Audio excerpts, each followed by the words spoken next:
Hey everyone, welcome to The Human Factor. I'm Vinny, your host, and today we have a very special guest. It's my friend Mark here, and we're going to be asking him some questions. So, without any more ado, here is Mark.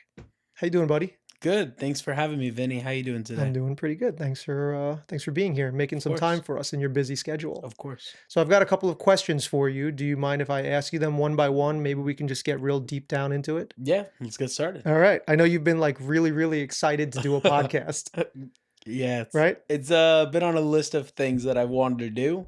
Okay. And when we became friends and heard about your podcast, I figured So, how make long have you wanted to do a podcast for? probably like 5 or 6 years. Really, that long? Yeah. Okay. I mean, you know me pretty well by now. I love to talk and Really? I would never be able to tell. I love to talk, and that's what a podcast is. It is. So we're gonna dig deep into well, I don't want to say deep, but we'll dig into it. So I got my first question for you. Are you ready? Yeah. And we got to make this as natural as possible Yeah. too. Yeah. Okay.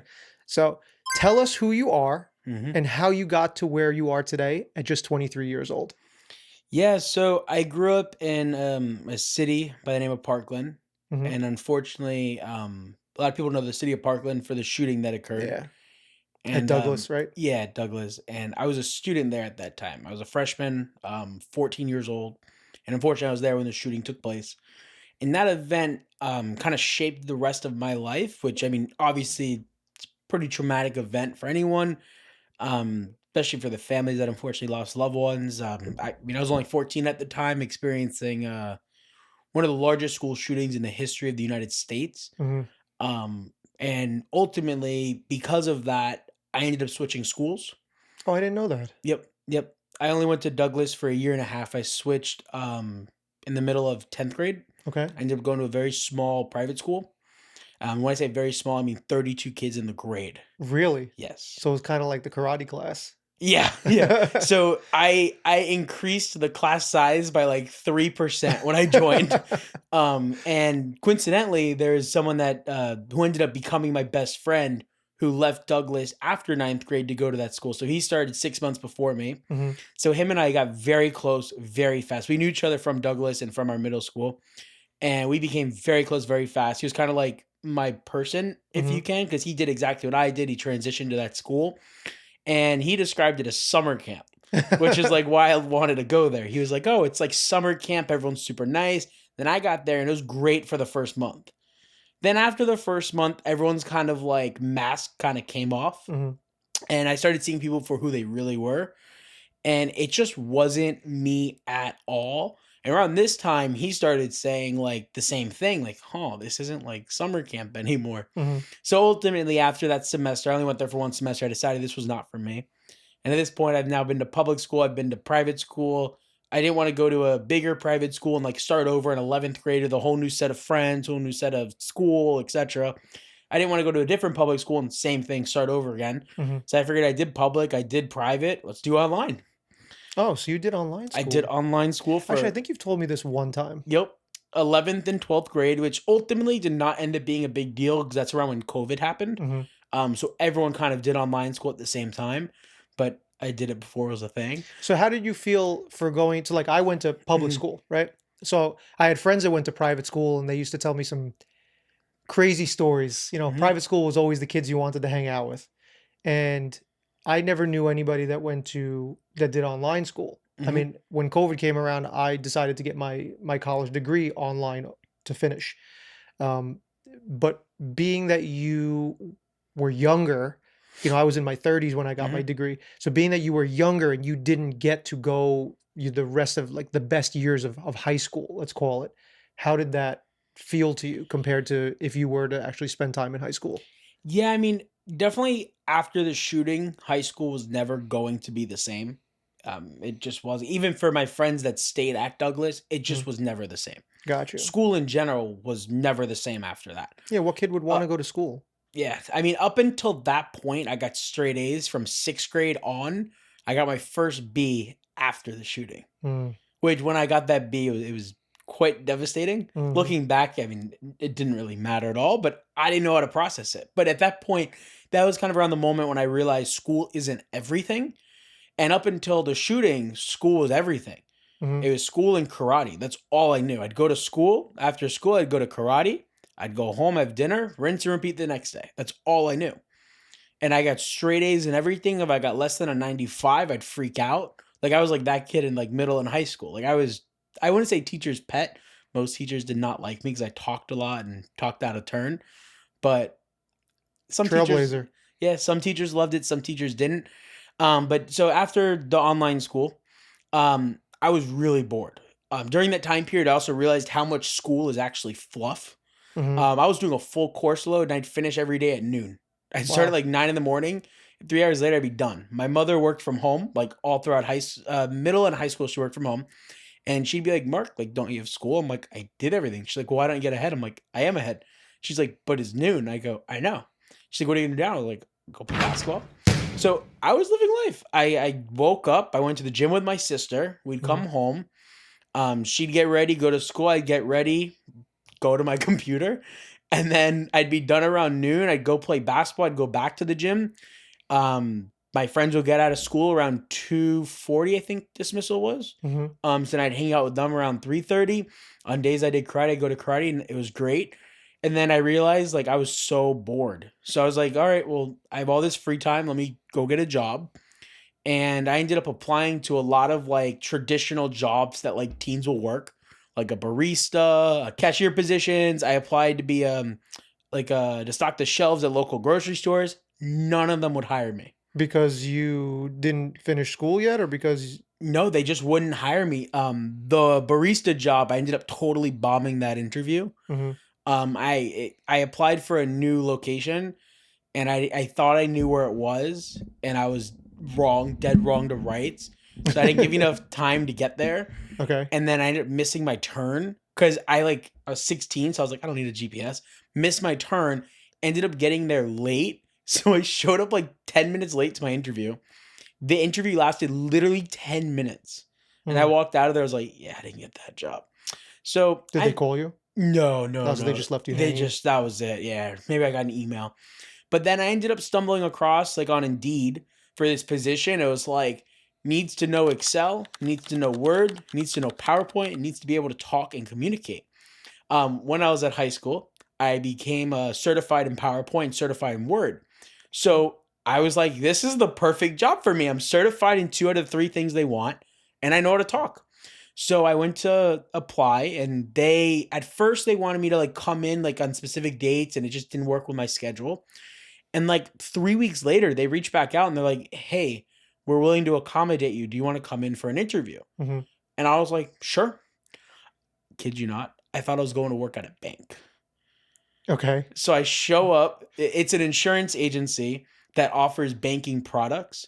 I thought it was a banking institution that offered insurance services. When I showed up for the interview, in the waiting room, they had like the bank CD rates. Mhm. So I was like, all right, this is a bank. Like, I up to this point, I did not know it was insurance. I thought it was bank.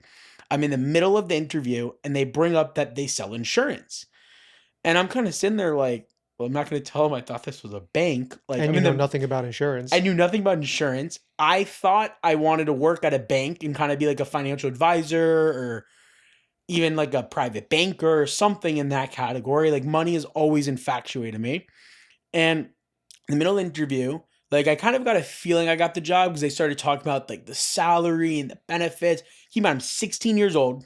Up until this point, I've only worked at like the karate studio, Mhm. made a minimum wage, and I'm sitting there and they're telling me they're gonna pay me $12 an hour, plus paid time off, plus a vested 401k, plus they're gonna buy me a life insurance policy.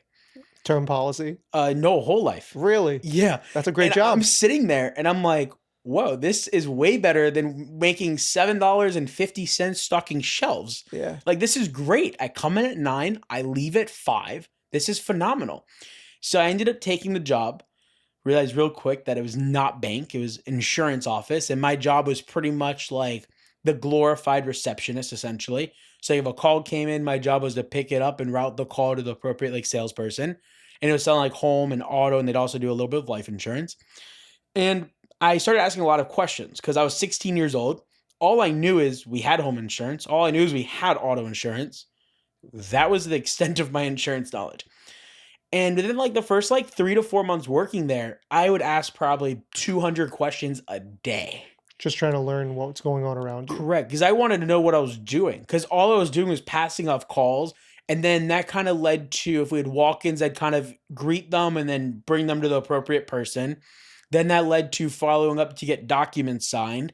Then that led to it just kept on growing on itself. Where then I'd help do payments. Then I would help issue ID cards. So it's a snowball. It snowballed, exactly. And I became really infatuated with it. Then I started asking, like, well, why would someone go with us over another company? And like they would explain it to me. And I'd be like, well, how do we get business? How do we solicit business? And I started asking all these questions until eventually one day I understood it. And I was like, shoot, I want to be an insurance agent. Yeah. And I I was can do this. Yeah, I was 16 years old, and I was like, I want to be an insurance agent. All my friends thought I was crazy. They're like, what do you mean you want to sell insurance? Like, I want to sell home insurance, home, auto, flood. That's what I want to sell.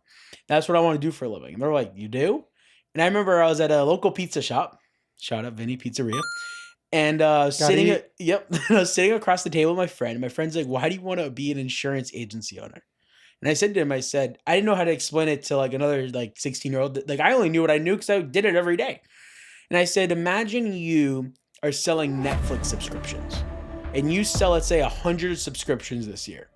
Let's say 5% fall off. You have 95 Netflix subscriptions that are renewing next year. You sell another 100. So you're getting paid on that 95 plus another 100. Then the following year, 5% fall off. And you kind of just rinse and repeat. And your royalty is on it. Exactly. Then 10 years down the line, you have 10 years of Netflix subscriptions that you're getting paid on. And you don't have to do anything if you don't want to. And I remember like that light bulb. He was like, whoa, that's a thing? And I go, well, not with Netflix subscriptions, but with insurance. That's a good idea, though. It is a great idea. And then so that was like kind of a big pivotal moment. Then there was one day I was in my grandmother's kitchen, and she ended up getting a bill in the mail for her auto insurance. And she looks at me and she goes, I'm 70 whatever odd years old. I have no idea what I'm paying for. Most people don't. Because if you call the insurance company up, usually it's all the little fluff things that you don't need. For my car insurance, like I don't need roadside assistance. Correct. So if I take off because I pay for my policy every 6 months or a year, whatever they offer, I pay it in full. The next thing you know, it's $35 off. Then the next thing, $22 off. Then the next thing, $50-something off. Yeah. So your $1,000 every 6 month policy is now 700 and something bucks for things you're never going to use. Correct. So, and I said to my grandma, I go, well, why don't we look at it together and I'll explain it to you. My grandma, keep in mind, I'm 16. My grandma looks at me and she goes, huh? Yeah, like you're going to teach me? Yeah. And I was like, I don't know. Let's look. I call her Nana. I go, Nana, let's look at it. So we look at it and we go line by line. I review everything with her.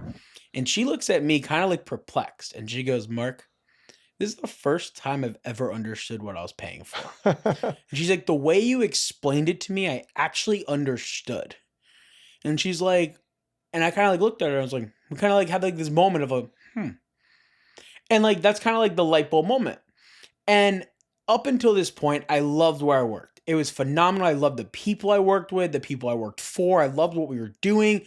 The whole thing was just so fascinating to me. Like the fact that I would wake up every day, dress up and go to work when all my friends were like going to school. It was just like wild to me. But like, I mean, I missed out on a lot of high school experiences, but it's like come full circle now because like now, like my fiance and I, like we're able to do things like our friends are not able to do. Like we own a home, we have nicer cars. We're kind of able to move on our own you're pace. young. Yeah. Most people that are 10 years older than you are not in the position. And we'll get to that in a little bit. Yep. But did you ever hear, so I have a question for you. Did you ever hear of the crab bucket theory? Okay. So is that when people pull someone else down? So my question to you, and this has nothing to do with any of the other questions, we're just getting into it.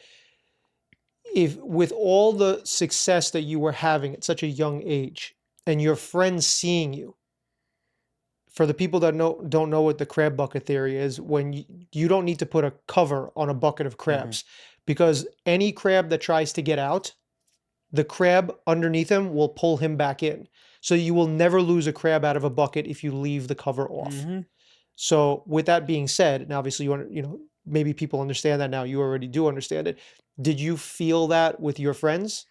No, it was just like it was definitely like weird because there's a lot of plans I missed out on that would happen like right after school, and I couldn't go because I was at work till 5.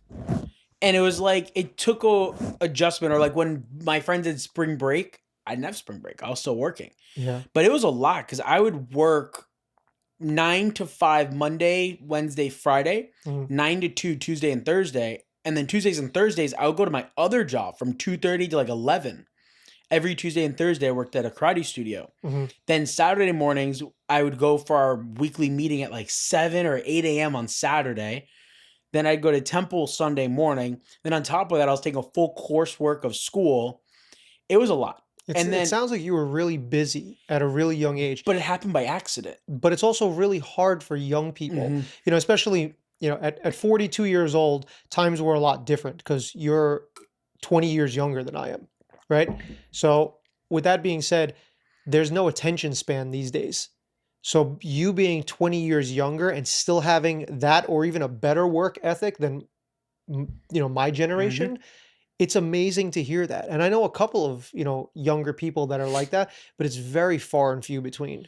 Yeah. I mean, the way I looked at it was like, this is what I had to do every week. And like, there was no way, like, every minute of every day had purpose. Mhm. And It's a I lot of also, discipline. it was a lot of discipline. And I had a girlfriend at the time that I hung out with 3 times a week. I had friends I hung out with. I had family I hung, like, nothing was missed. I didn't have a lot of me time.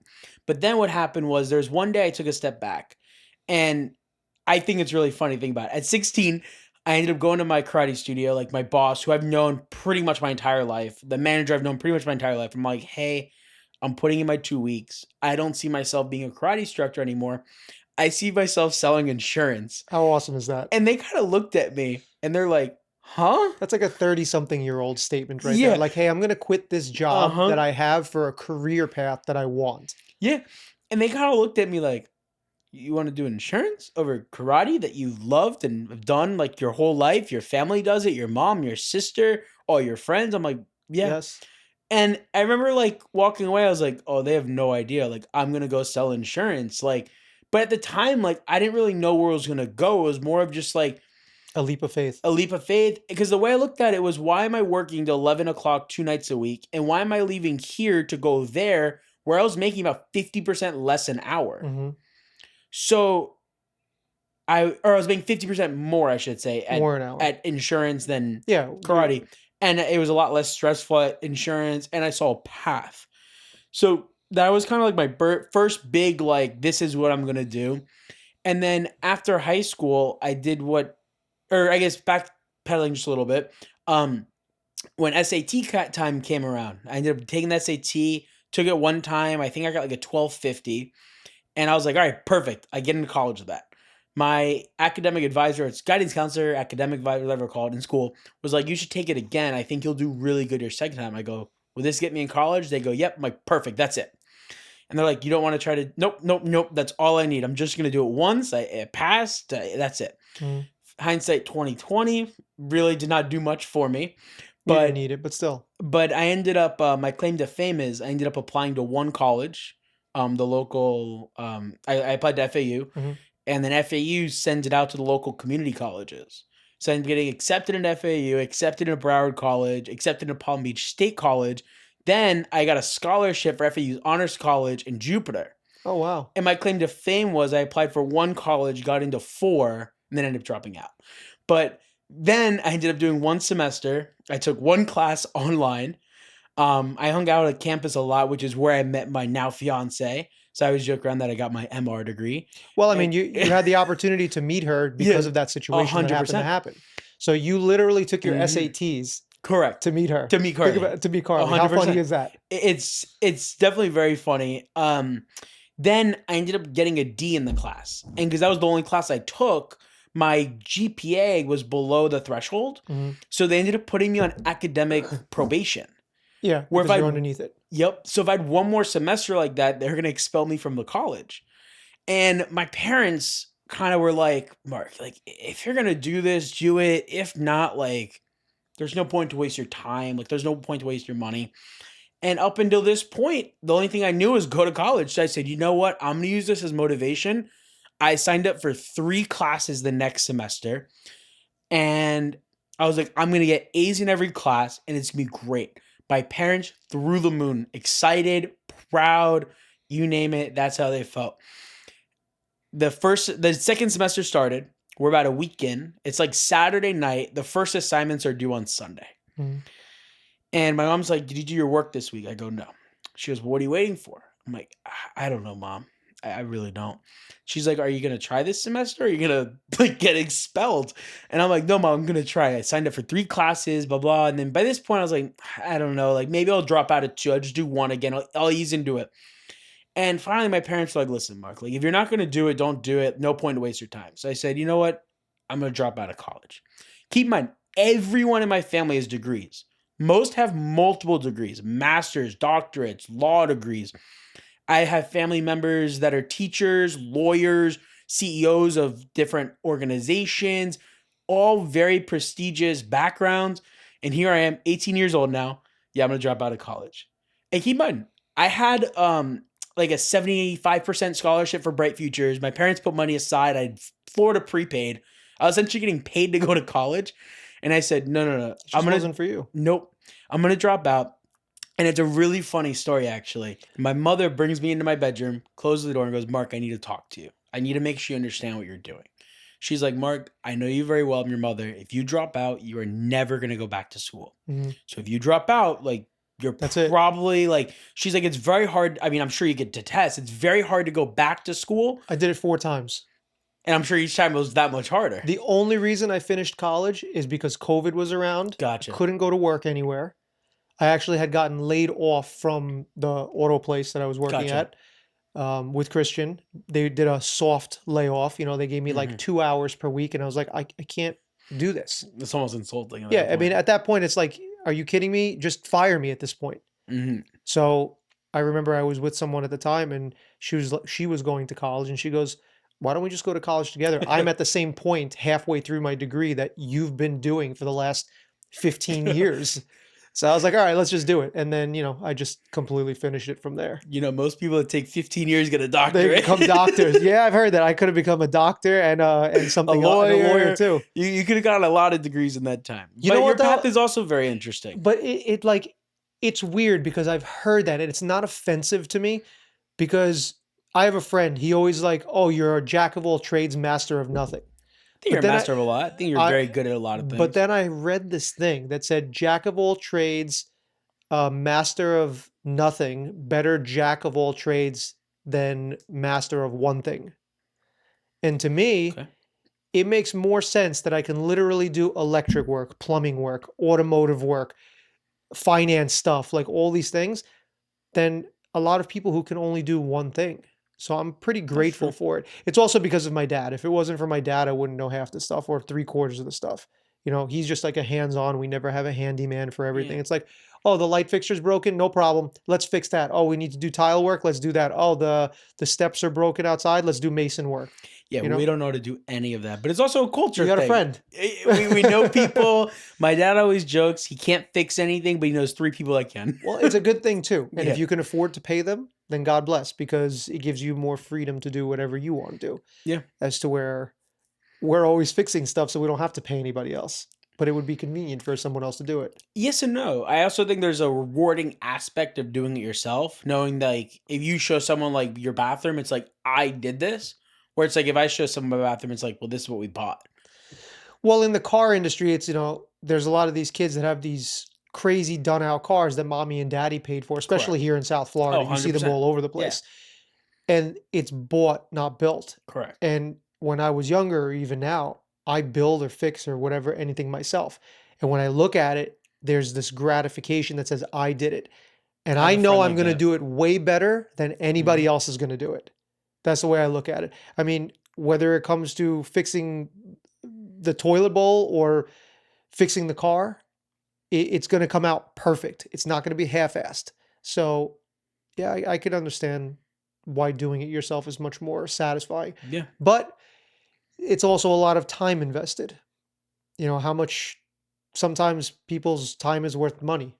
Oh, 100%. I got friends that make a ton of money and they're like, why would I fix something myself, even if I know how to do it?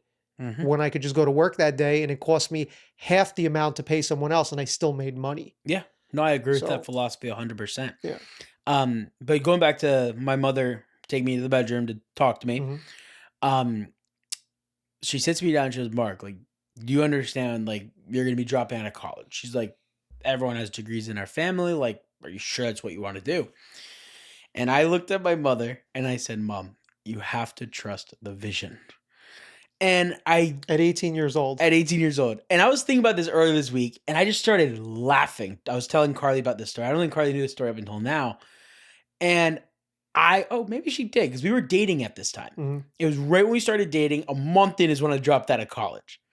And I remember thinking to myself at the time, what I was telling her was 100% how I felt. If you have to trust the vision. Looking back, I did not have a vision, zero vision at all. And I remember telling my mother, "You have to trust the vision." Then over the course of the next like year or two, anytime she'd bring up college, "Mom, you're not trusting the vision. Mm. Mom, you got to trust the vision. You're not trusting the vision." And I actually, like this morning, I called her and I was reminding her of these stories. We were just laughing. And what my mother said to me was, she was like, "Mark, it didn't matter what the vision was. I trusted you." That's a good mom. Mhm. And it's definitely wild because Carly said to me, I was telling her this story yesterday.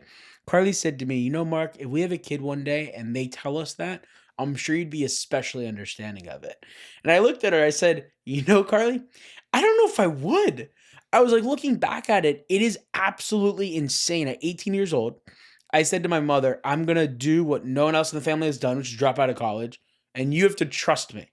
Keep in mind, at the time I was making $14 an hour. Yeah, but still, you have to make your own path too. Hmm. It can't just be parents are looking out for you. They want Hmm. the best for you. At least most parents do, right? Correct. My parents did, especially, Yeah. even to So this day. like even like my parents, my dad always told me go to school, go to school, Yep. go to school because nobody, on his side of the family ever went to school. They Gotcha. all owned their own businesses though, and they all did really, really well. And he said, go to school. I just didn't want to go to school. And I did the same thing. Like I was always, Mhm. no, I want to do my own thing. I want to do my own thing. So it works for some people and it doesn't work for other people. And it's you're 100%. you're not wrong on either side because there's people who don't mind being part of, the rat race, the wheel, the whole Mhm. thing. And then there's people who just can't stand someone else telling them what to do. And I get that. I was kind of in the middle because it's like I have no problem taking direction from someone Mhm. if I believe in them. But you have to believe in them. Correct. And I agree with that totally because I've had so many jobs where, in sales especially, Mhm. if I don't believe in the product, I'm not even going to stay there Well, it had nothing because to I do with the can't sell it product. then. It was who I was selling it for. But they're kind of like a product though, That's because if true. they're not there to help you, if they're not there to help you grow, if they're not there to be part of your ascension, like Correct. then you just feel like going to the doctor. You're just a number. Yep. So why do you want to be there? And that's exactly how I felt every place I ever worked. I know the And feeling, that's dude. why I ended up opening up my own insurance Well, we're gonna agency. get there. Okay. So we'll transition into my next question Okay. is if you're looking back, what do you think was the turning point that changed the direction in your life? Was it that sitting down with your mom and telling her, "Hey, just believe in the process"? Well, I had to say well, it was a lot of things. I mean, stepping back to like previous conversation, like the shooting. Yeah. If it wasn't for the shooting, I was gonna go pre-med and be a doctor or a pharmacist.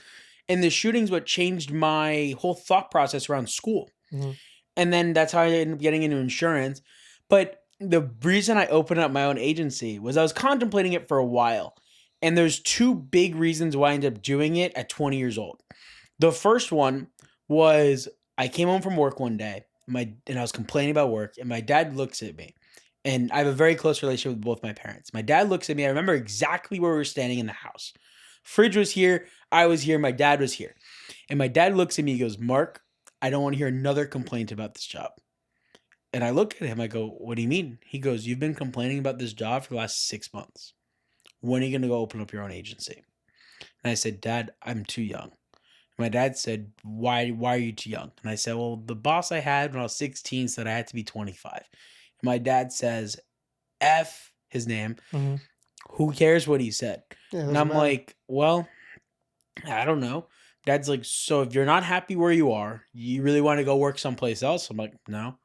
So go open up your own agency. And I'm like, but I'm too young. And my dad, again, it was like probably a year and a half into Carly and I dating. My dad says to me, he goes, listen, Mark, if you want to wait till you're 25, God willing, you and Carly will be married, maybe even have a kid. Do you want to be in a position where you have to worry about putting food on your table, not only for you, but for your wife and a kid? Where if you open up your agency now, and this is what he said, quote unquote, if God forbid it fails, which I don't think it will, if it fails, you're still going to have a roof over your head, you're going to have food on the table, and we're not going to let you lose your car. And he said, so why would you wait to start when you could lose all those things and your wife in the process? And there's really not a response to that because what he was saying was 100% accurate. My expenses were the lowest they were ever going to be. The risk to go and open up my own business at the time was the lowest risk it was ever going to be. And what I said to my dad is I said, but what if I lose everything I have? Like, what if I lose every dollar I have? My dad said, well, you're 20 years old. You have a lifetime to build it back. over and over and over again. And that's what he That's what said. people don't understand about money is that you can start over and over and over again, but you can't get time back. Correct. And so at that point, I was contemplating it. It's been a month or two. I started talking to different companies that I wanted to buy a franchise from. And there's two big things that happened after that. One was I was talking to Carly's parents, and I told her mother I was looking into it. And her mother kind of looked at me like, oh, really? You want to open up your own business? I go, yeah. And then like a day or two passed, I'm like, oh no. I told my girlfriend's mother that I'm looking into this. Like, well, I don't want her to think I'm just an all talk type of guy that's like dating her only daughter. So that was like a big thing where I was like, well, I kind of have to do it now. Like I told her mom I'm looking into it, told her mom I want to do it. Like, who am I now not to do it? Like her mom's never going to trust a word I say. So that's kind of like the turning point. Well, the big turning point was I ended up getting fired from my job because I told one person that I worked with who I thought we had a very tight relationship with. And not to get too much into it, it's not my story to tell, but she ended up unfortunately getting diagnosed with cancer. Carly and I would go like babysit her dog so she could have a few hours to herself on the weekends. I thought we were very close. We talked very openly. So I told her, hey, I'm looking into this. This opportunity here just really isn't working out like I thought it was going to. And we even talked about doing something together, her working for me, us opening up together in some capacity. And at the end, she ended up telling the boss that I was going to open up my own agency. And my boss ended up firing me because of that. So then I came home. It's petty. Very petty. And I ended up thinking to myself, like, because I ended up telling the company I ended up opening a franchise with, like, maybe by the end of the year, I don't know. So literally I got fired. Next day I called them. All right, what's the next steps? Like, oh, you changed your mind? I'm like, yeah, there's been a change of situation. Week later, I flew out to headquarters, met with them. Within 3-4 weeks, I signed the contract. Next thing you know, I'm opening up a business and I'm like, oh, wow, this is like real. This is happening. And it was a very, very, very rough start. And it's surreal too because it happens so quickly, even though they're little steps. 100%. And people don't get that when you start your own business. Like you're sitting there and it's paper and pen, and then the next thing you know, you blink and you have bank accounts, business credit cards, LLC or S corp or whatever. You have everything going, and now you have so many different aspects of a business that you're just intertwined with, and it's overwhelming. So overwhelming. It's overwhelming. When I got the email from the state of Florida that my LLC got opened up. Oh, you were telling me the story. I was sitting across from Carly, and we both just started crying. Yeah. We didn't know what to do. But do you know how exciting that is? It was so exciting. Yeah. I saw my name. Something that's yours. I saw my name on the email. I think they even sent a certificate because I paid an extra $5 to get like the LLC certificate because I was so excited. I called my parents. My parents were so excited. And then next thing you know, I was filling out the paperwork for my DBA. I ended up going to the bank to open a bank account. I went in a suit. Hell yeah. I didn't know what to do. So I went in a suit. Looking back, I probably could have gone in like this and they wouldn't have cared. But I didn't know. I thought they would have declined me if I didn't dress up. So I ended up going like first thing Saturday morning with a suit and opened up my business bank accounts, got a business credit card, went to training, and then next thing you know, I was in my office all by myself. It was an office a little smaller than this room, Just me and a desk and a Looking computer. around saying, "This is where all the money's gonna come. This This is is where my life is going to Yep. start." I didn't even have a window. It cost more to get an office with a window, and I said I don't need a window. My monthly expenses year one were like $1,400 all Wow. in.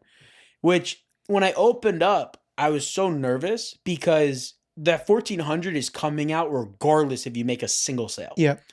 And my first month was really rough. I think I sold 3 policies my first month. Second month was very rough, and by the end of the second month, my mother calls me. I don't know if you know her or not, but my mother's a accountant, Mhm. bookkeeper, and she's my personal accountant, of course. And she calls me up. She goes, "Mark, like, you have like money going out, right?" I'm like, "I know." And She there's goes, not a lot of money coming in. she's like, "There's nothing coming in." I go, "I know, mom. I know. I'm working on it. I'm working on it." And I was so discouraged. I was beat. Up until this point, it was all sunshine and rainbows. It was so cool. Oh, I'm opening a business. It's gonna be my own thing. I have my Mhm. own office. Carly's dad made a sticker for my wall that had my name on it with the He makes logo. nice things. He does. He shout out Ed. Yeah. He makes a lot of great things.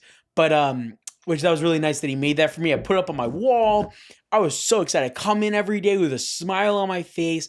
And the next thing you know, I'm like, oh wow, like this is real. Like this is like an actual like this could be devastating. And up until this point, I'd come home every single day. I'd log into my bank account and be like, all right, I have this many months till I have to pull from my brokerage. All right, this many months till I'm zero. And then I'd be like, but if I could sell one policy this week, then all right, that extends me another week. Mhm. If I could do this, then it extends me here. And I would just constantly just play these like math games in my Yeah, head. internally. And then every single night, I would just pace in circles for like the first 5 months. Every night, just pace in circles for hours. And then one day, I got to the office and I was defeated. I was like, I was like, this was a mistake. I'm out all this money. I have nothing to show for it.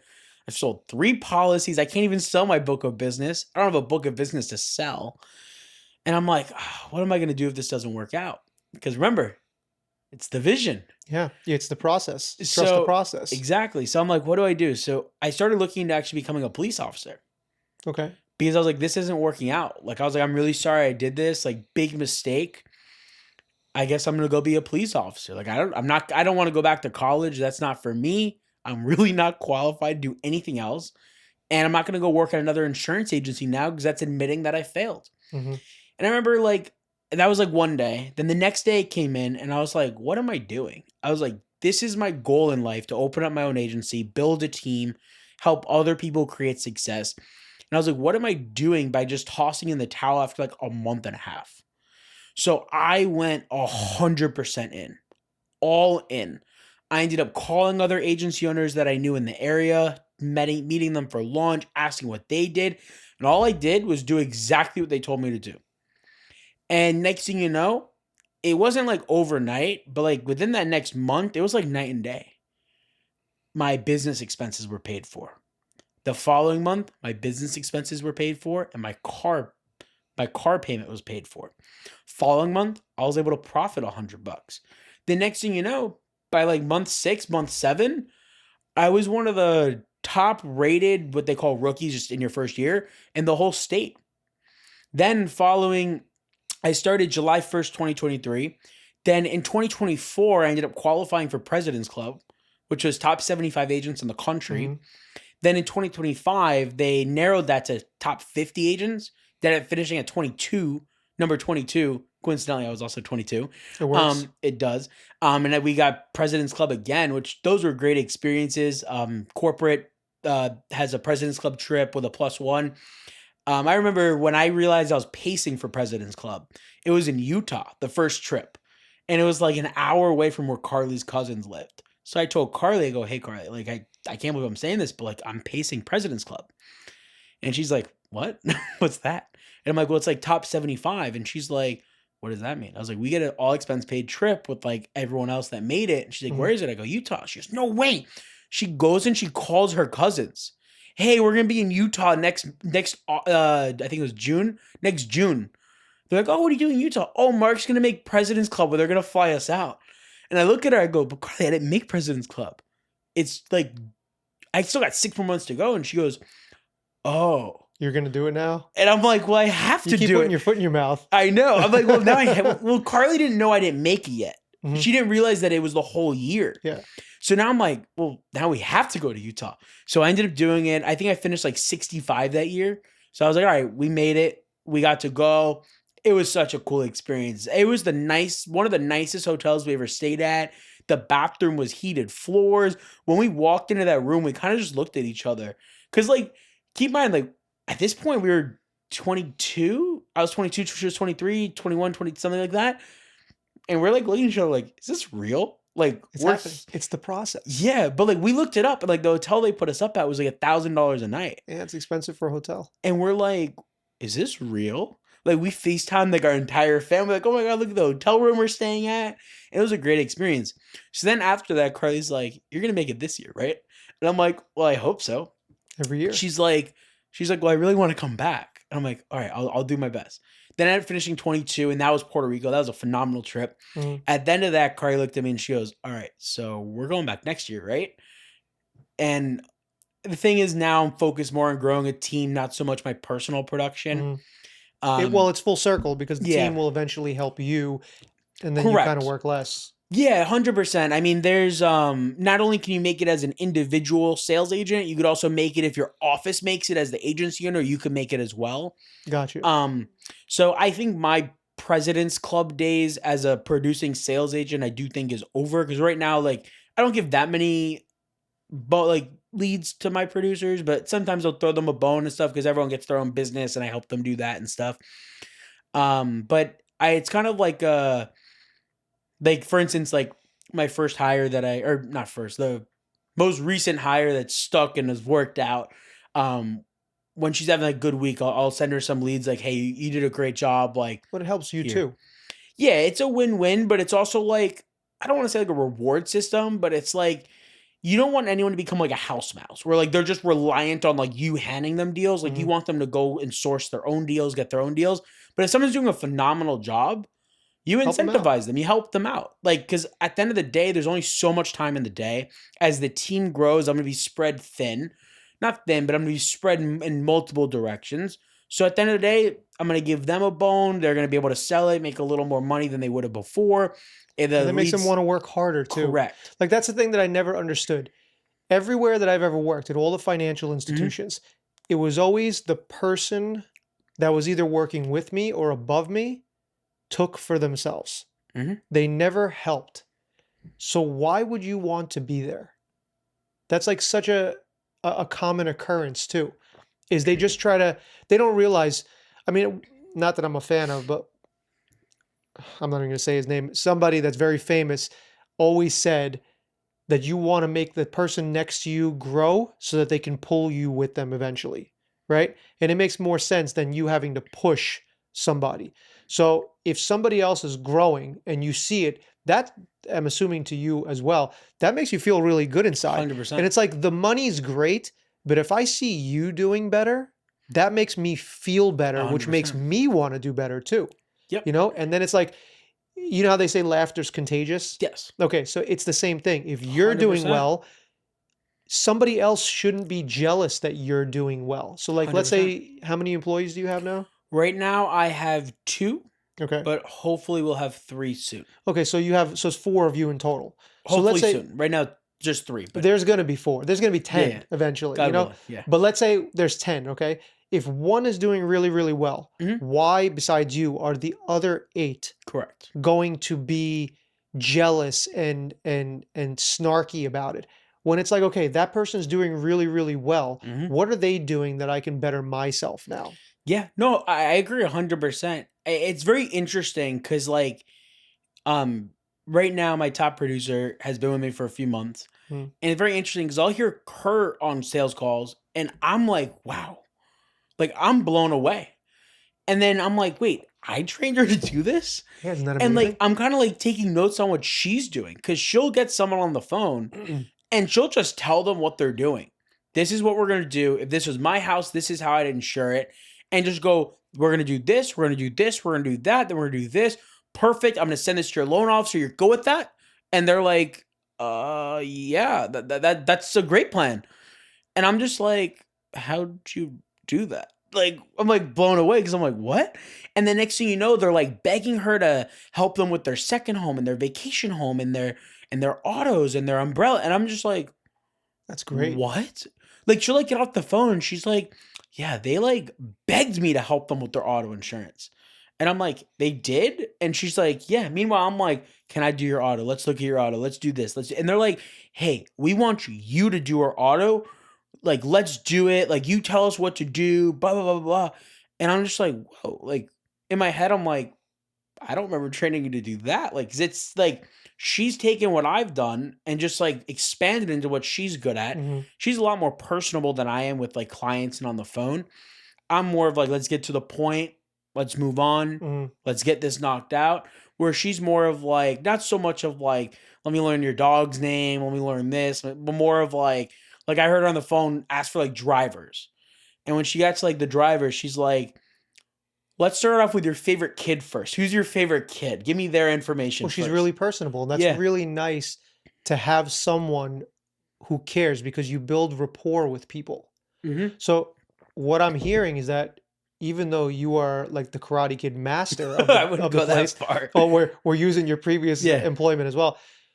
You're actually learning something from Yeah. the apprentice.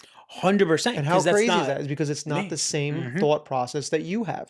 So you 100%. can always learn, Mm-hmm. even if you're the top dog, we'll call it. Yep. Okay. I mean, I learned sales from an Italian from New Jersey. God, he sounds terrible. No, I'm just kidding.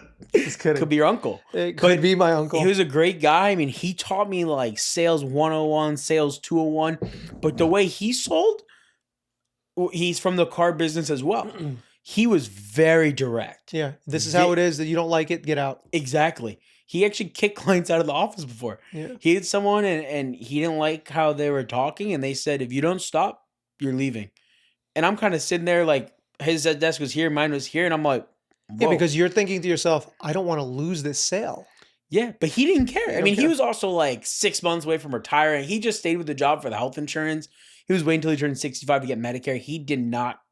He liked what he did. He enjoyed Yeah, it. but he was over it. But he used to explain it to me. So that was a very interesting way of like explaining it. Of like he would go like this. He'd be like, Mark, look, this is life. He goes, you're at the beginning of the hill. I'm at the end of the hill. He goes, what you have to do is not going to be what I'm going to be doing. He's like, I've already done that. He's like, I've done the cold calling. I've door knocked. I've done this. I've done that. He's like, I'm not doing that anymore. I liked cold calling. I think even now at my age, I would still probably like cold calling if I got back into the business. But it's Yeah. different from then till now. Because back then, like for investments, you cold called and then you solicited whatever. Now people just have their own accounts. You can go on Chat GPT, you can go on Grok, you can go to all these things, and be Yep. like, what's a good stock? What's the increase? What's the fold on this? And it'll literally tell you, oh, get yourself into an ETF, get yourself an annuity. You're this old, this is how much you should be putting into something that's more strategic, for your age. But I So still feel like there's a human factor, pun intended, I like that. I to like that you did everything. that. Thank you. And Where there should like be. there is like, and I always say like to everyone that I know that I'm always going to have a job as long as people buy homes through a realtor, Mhm. they get mortgages through a loan officer, they get insurance through an insurance broker. They're gonna go get their taxes filed by a CPA. They're gonna go get legal advice from a lawyer.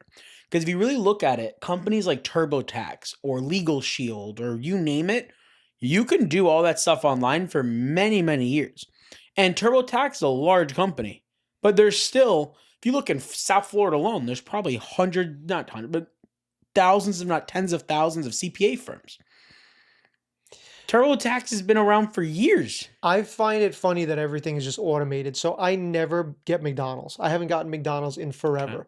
2 days ago, I got out of the gym and I was like, oh man, like I just don't want to cook and I want the crappiest. Like I just don't, I want something that's easy and salty and just satisfying. I walked into McDonald's. You didn't talk There's to no someone. more people to Mhm. talk to. They're all kiosks now. And I'm sitting there, and this is somebody who I hate computers. Everybody that knows me knows. Editing, all the stuff that I've had to learn now for these Mhm. videos, like I hate computers. Interesting. But I'm sitting there and I'm like, where is the Mhm. snack? No, no, I don't want four. I want one. Yep. I don't want the meal. How do I? But like, hey, listen, Mark, I'd like 2 chicken snack wraps. Oh, do you want a drink with that? No, I don't want the drink. Okay, it's $6 and change. Here's the cash. Yep. Give me back my change. That's it. Do you And I see how quick agree. that is? I agree. I went to McDonald's once to get like a water or something. Oh, Mhm, no, no. It was soda. Carly wanted a Diet Coke mhm. or a Coke Zero, whatever. And we're driving by McDonald's. She's like, can we go get a Coke Zero? I'm like, sure. Anything Carly wants. And she's like, I don't really feel like getting out of the car. Do you mind running in? I'm like, sure. The drive through line was like crazy. So I was like, yeah, we're not going to wait in the line. I'll run in real quick. I'm thinking it's going to be a 30-second thing. How long does it take to give someone a cup? There's no one at the cash register. Well, they take So care of the drive-through before they take care of the people I inside. learned that when I was inside because I Yeah, saw the car that was on the back. I saw as I was waiting for the drink, I saw them leave. And I was like, dang, I really missed that opportunity. I But could have been in the car. I could have been in the car. I didn't have to leave. I didn't have to wait. But I ordered it through the kiosk because there's no one up front. Mhm. Kid you not, I ordered a soda. I was standing there for 25 minutes For a soda. for a soda. Yeah. And then the lady comes out and I go, excuse me, like, can I just get my cup for the soda? Like, this is my order number. She doesn't even acknowledge me. Doesn't even look at me. Yeah. Just walks away. And I'm standing there like, I have to wait longer for this now? Well, nobody has social skills No. anymore. See, you're good at conversing. And again, it's like I told you before we even started the podcast. Mhm. You are someone that you can easily sit down and have a conversation about anything with. And you're not there to argue with someone, whether it's political or religion or whatever. You're just genuinely interested in someone else's thought process, like the girl that works for you. You're the teacher, but you're learning from Yeah. her. People don't have social skills anymore, so they can't sit here and have a conversation. Like in this profession that I'm currently doing, Yeah. to sit across from you and have a conversation, whether we're friends or not, is so easy. And you know it's easy. Mhm. But if I took some even 30-year-old off the street these days, guy or girl, and sat them in that chair, I guarantee you 95% of the time I'd be the one having the conversation and them just answering with very short answers and or fidgeting and being on their phone because they can't not have their phone on them Yeah. or whatever else. So it's refreshing to have someone that is Thank you. youthful, that's You're young. youthful too. I In spirit. thank you. It's nice to have someone who is younger of a Mhm. different generation that is still carrying the ability to hold a conversation and not just being superficial or materialistic about it, Thank you. So take that into consideration. I give Thank you you. a thumbs up. That's a Thank you. human factor thumbs up. Human factor thumbs up. I'm gonna Like and transition. subscribe. I haven't even gotten there yet. Hold on. Oh, I'm my gonna add bad. that to the end, but Sorry, thank sorry, you. sorry. No, we'll put that in the middle. Like and subscribe. And hit that notification bell Yep. so it dings. Notifications. Listen to Mark, he knows. Yep. Okay, so I'm gonna get to my next question here. Has becoming successful made it easier or harder to trust people? And how do you know whether someone genuinely likes you or just likes what you've built? So that's actually a really interesting question. Right when I started gaining a little success at the beginning, I had a friend of mine who started like acting all weird. Is And this the crab bucket thing or no, it's a little different than that. okay? So one time, like him and I got into like this dumb argument, and he texted me, I'm only friends with you because you're successful. That's an odd thing to say. And I'm kind of sitting there like looking at my phone and I'm like, maybe I'm like misreading this. No, he's the same age as you? Same age. And he And knew you prior to your yes, whole I've okay. known him. I met him at the private school. Okay. I've known him since I was in 10th grade. I've known him for at this point, what, 4 years, 5 Mhm. years? He was one of my closest friends. And I'm kind of like reading this and I'm like, huh? Like I was kind of just like perplexed. And like I called him and I go, hey, like, is that a joke? He goes, no, like you're the only person I know that's successful, which is why like I put up with you. And I'm like, put up with me? Like, what are you talking about? He's like, yeah, I don't really think we're friends. I just like that you're successful. That was the last we ever spoke. That's offensive though. I was just like, That's like infuriating. I was just like, what?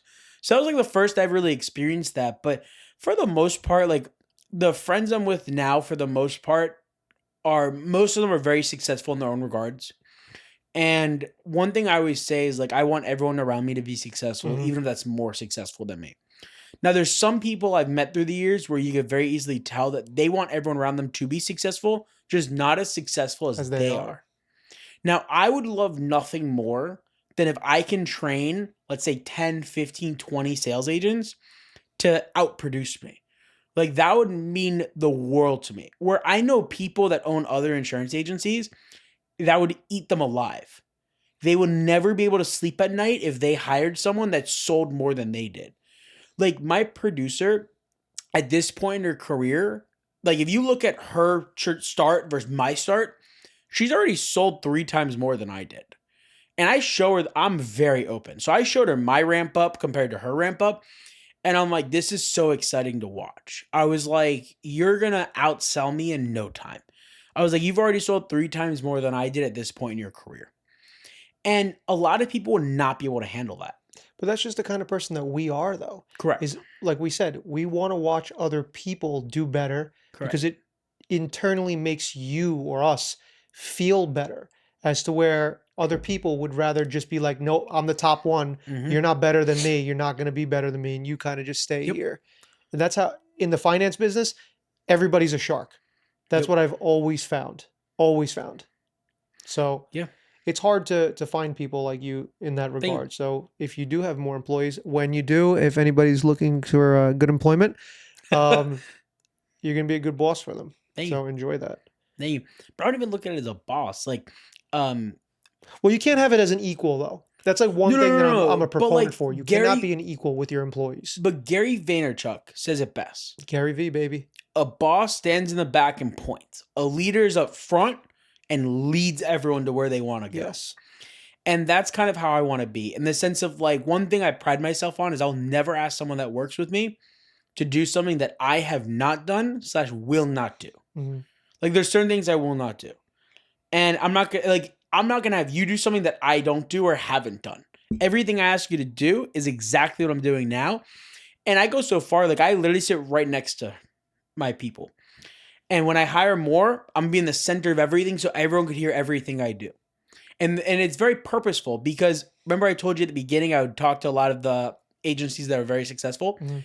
All the top agency owners have an open sales floor, and they sit in the middle, and their whole team sits around them.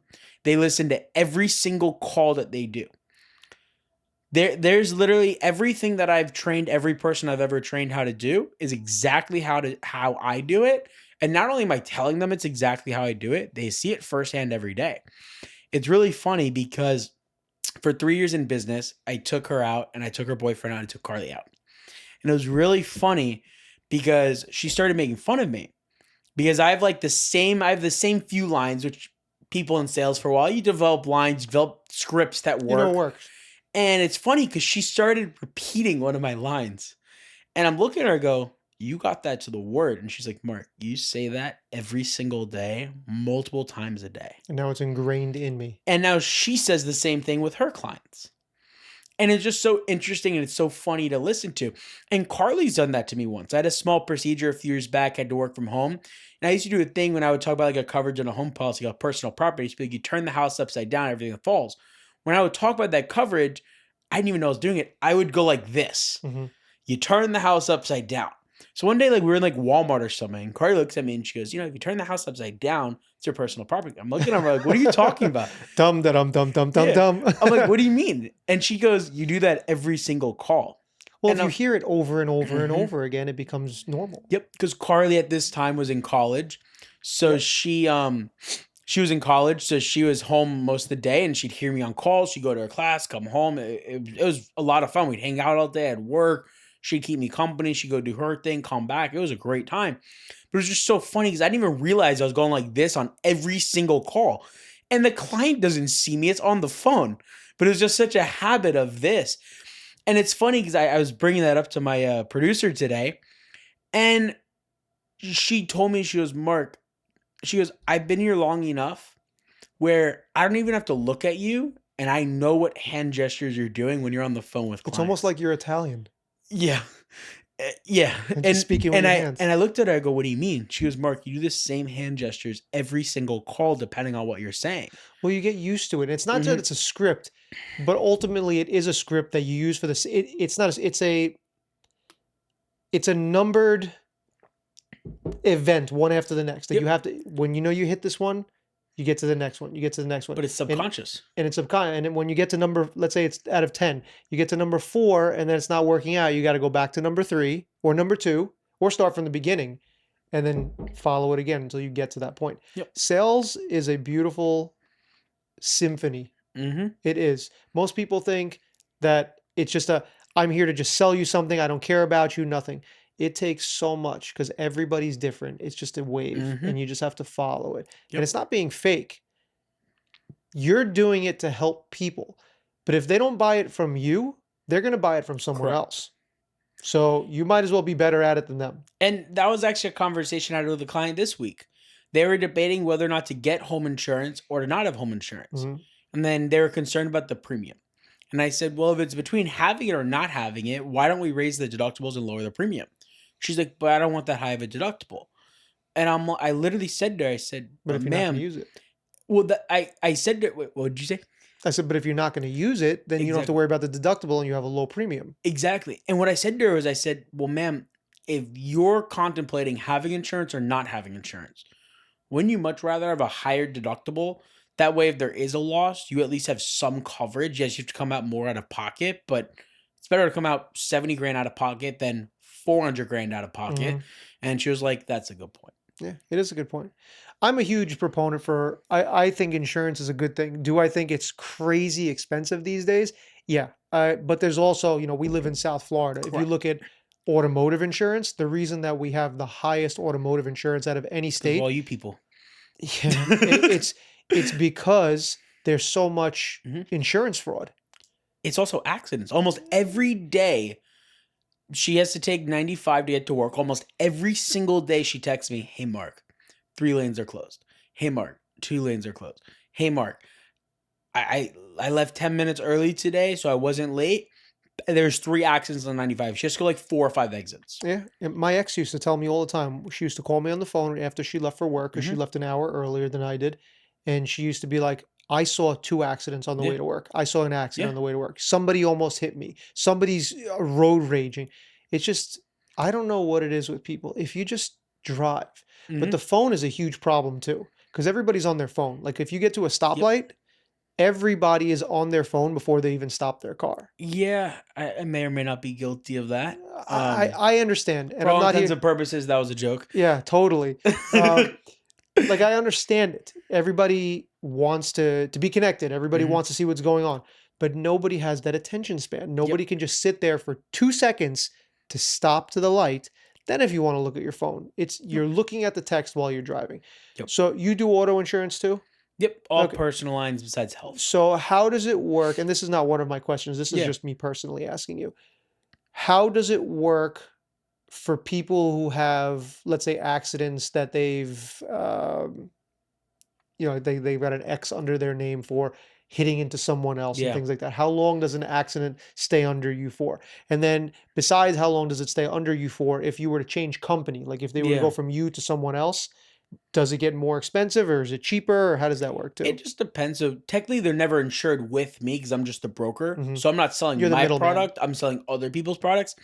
But typically, like auto insurance in particular, a claim will stay on the record for 3 years. Some carriers will look back 5. Hmm. If you're insured with a company and you have a claim or a ticket while you're with that company, they'll typically surcharge you, which is essentially just an added fee at renewal because of that. Because if you look into it, like statistically, if you have an accident, you are more likely to have another accident. Makes sense. Because that's all insurance is. It's all actuary tables, which is all just statistics and probabilities. So, like, if you look at 2 people, let's say Vinny 1, Vinny 2. Vinny 1 is not an accident in 6 years. Vinny 2 said a speeding ticket and an accident. Who's more likely to cause the insurance company more money? This guy. Yep. So this guy's going to pay more. But this guy ends up having to pay 50% more too because of that guy's 2 Correct. problems. Correct. See, and that's what sucks, but The thing is, it's a if big pot. that's essentially what it is. And so basically, to answer the question is, you're going to get surcharged no matter what.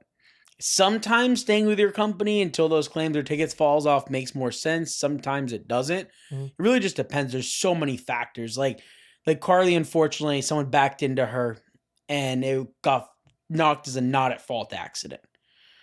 It wasn't even Carly's fault, and it's costing us like $1,600 a year extra because of it. And I have clients complain to me all the time about it. And it's like I get it. I'm paying extra $1,600 a year because someone backed into my fiance. She wasn't at fault, but it was a claim. And the thing that people don't understand is like a claim, whether anything was paid out or not, is still costing the insurance companies money. Mm. They have to file legal documents, they have to send letters in the mail, they have to staff the claims department. It's not like just staffing the claims department, it's paying for the person, their benefits, their sick time, Yeah, it's not just the their salary. desk, the lights, everything. So the second you call the claims department, you're costing that insurance company money. Whether or not they ever strike a check to you or not, you are costing them money. It's got to come from somewhere. And at the end of the day, like a lot of people, like I don't know if they understand it or not, but like an insurance company is not a non-for-profit. They're purely for profit. When I moved here from New York, I had a two-seater convertible, right? It was a manual two-seater convertible. My insurance was like $700 a year for 300, 500, full coverage, collision, the whole 9 yards. When I moved to Florida, it went to like $1,700 for the year, Mm-hmm. and I've never had an accident. Yeah. And I was like, this is crazy. It went up over 100%. Yep. It went up 130%. Back at a previous insurance agency I worked at, there's a lady that came into the office one day and she's like, "Hey, I just moved here from Kentucky. Can I transfer my policy to Florida?" I go, "Sure." We Oh, she go got through everything and I go, "All right, it'll be $200 every month." She goes, "Oh, $200? That's what I pay now." for And the then whole she year. looks at me and she goes, "Wait, every month?" I go, "Yeah, every month." She goes, "That's what I pay every 6 months." I kid you not. The lady then leaves her key, like leaves her wallet, like at my desk, and then goes it back to her car to call her husband, like freaking out about it. And in my head, I'm like, "Oh my god, this lady's gonna like just drive away. Like she's not gonna come back." Which like I understood where she was coming from. It went up That's a huge 6 jump. times Yeah. just for moving to a different state. And then I'm like, "All right, well, I'm just gonna move on to something else." This lady's not gonna walk back in. And then I look up, I'm like, "Oh, her like wallet's here. She's gonna have to come back." So a few minutes later, she comes back in. She's like, "All right, like this was a lot more than I thought." She's like, "I spoke to my husband. I'll be back tomorrow." In my head, I'm like, "I'm never seeing this woman again." Sure. She came back the next day and bought the policy. She probably checked out other rates too and was 100%. like, yeah, that's crazy how expensive everybody else 100%. is. But like up until that moment, I didn't realize how much more Florida was. I'm born and raised here. It's all Yeah, I you're knew. used to it. I mean, Carly and I pay, I think, for both of our vehicles combined and both of us, I think like 5 or 6 grand a year for auto insurance. It's crazy. So I mean, Crazy. that's all I've ever known. I mean, my parents have had auto insurance Florida since they moved here, and I've heard them talk about it my entire life. So I didn't know in other states it was so much less until that lady came in from Kentucky and was like, "Oh, 200, that's fine. Oh, a month?" Well, think about it like this. Being someone from New York, when I Mhm. moved here and I started making friends, they're like, "Oh yeah, we've been out of the house since we were 18 years old," and I was like, "How?" And they're like, "Oh, because our rent is only $500 or $600 a month." I Mm, said, "In New York, an illegal underground studio yeah. in Long Island, okay, and I'm talking about 15 years ago, 10 years ago, 15 years ago, is $2,000 a month." Wow. Okay. You guys are getting 2, 3 bedroom homes and paying like Well, not $1,500 a anymore. month. But that's, what Yeah. it was. Then COVID came around. And like my buddy was asking me the other day, he's like, yeah, but your mortgage is probably nothing or, whatever it is. And I'm like, dude, you don't understand. People pay $2,500 a month for a studio here now. And they're like, that's Yep. more than Long Island. And I said, yeah, Yeah. because everybody from Long Island moved here. Yep. Carly and I's 1 bed, 1 bath apartment was like $2,200 a It's month. ridiculous. That's why we ended up buying a townhome because it was 800 square feet. We got our third cat, and Carly kept on like saying that, like, "Hey, Mark, I think we outgrew this place." And I was like, "I don't think we did." And then one day I came home and I just looked around. And I'm like, I outgrew this place. "We outgrew this place, Carly. You're right." So we started looking at like getting like a 2 bed, 2 bath, and it would have increased the cost of rent by like 50%. So then my parents were looking for a new home and we'd go with them. And it's always so exciting looking at homes. And then I go, and then we ended up like stumbling across this one home. And I was like, this is a lot less than I thought it would have been in Boca. So then I ended up like doing some research online. I'm like, there's a whole bunch of homes that the mortgage will be around the same cost as As our getting a rent. 2-2. Yeah. And it's mine. And exactly. And it's ours. We can do whatever we want with it. Yep. So we ended up getting a 3 bed, 3 bath townhome for just a little more a month than a 2-2 That you're paying somebody else rent. for. Yeah. And I mean, at the end of the day, obviously, then there's maintenance and different Yeah, things. your Like, AC drips. yeah. You never know. Thanks for helping us out with that.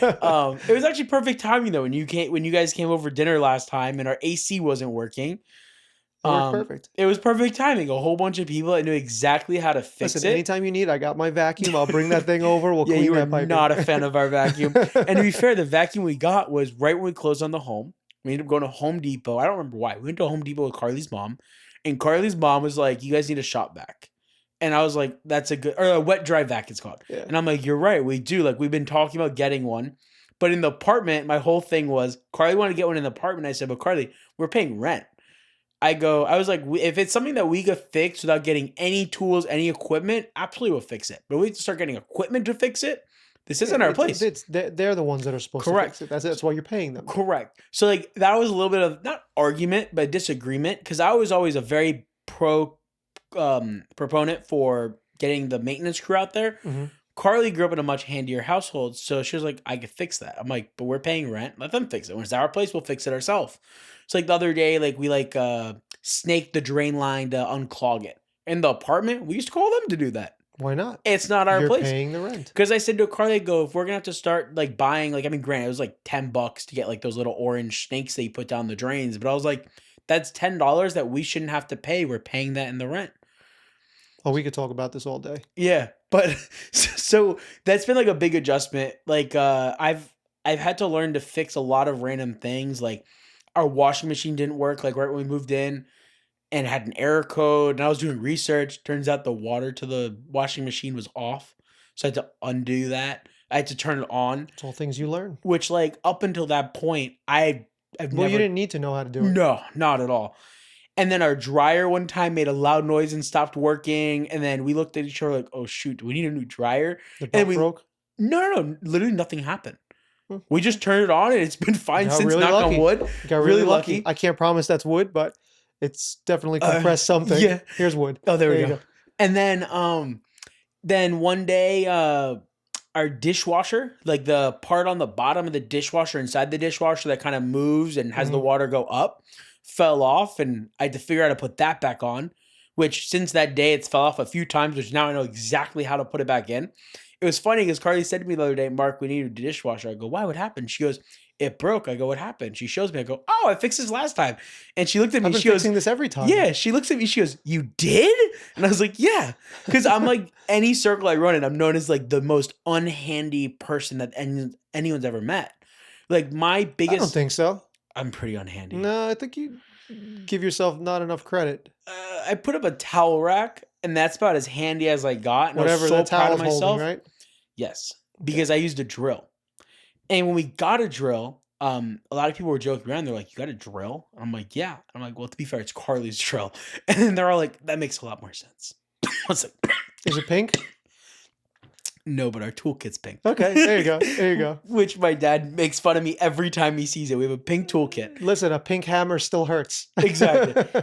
Exactly. But yeah, Carly and I, we've definitely like found our dynamic. Like the biggest argument we ever got into was when we moved into the apartment, we started building furniture. Oh yeah, that's how you know whether you're going to get a divorce or not. It's that and a double kayak.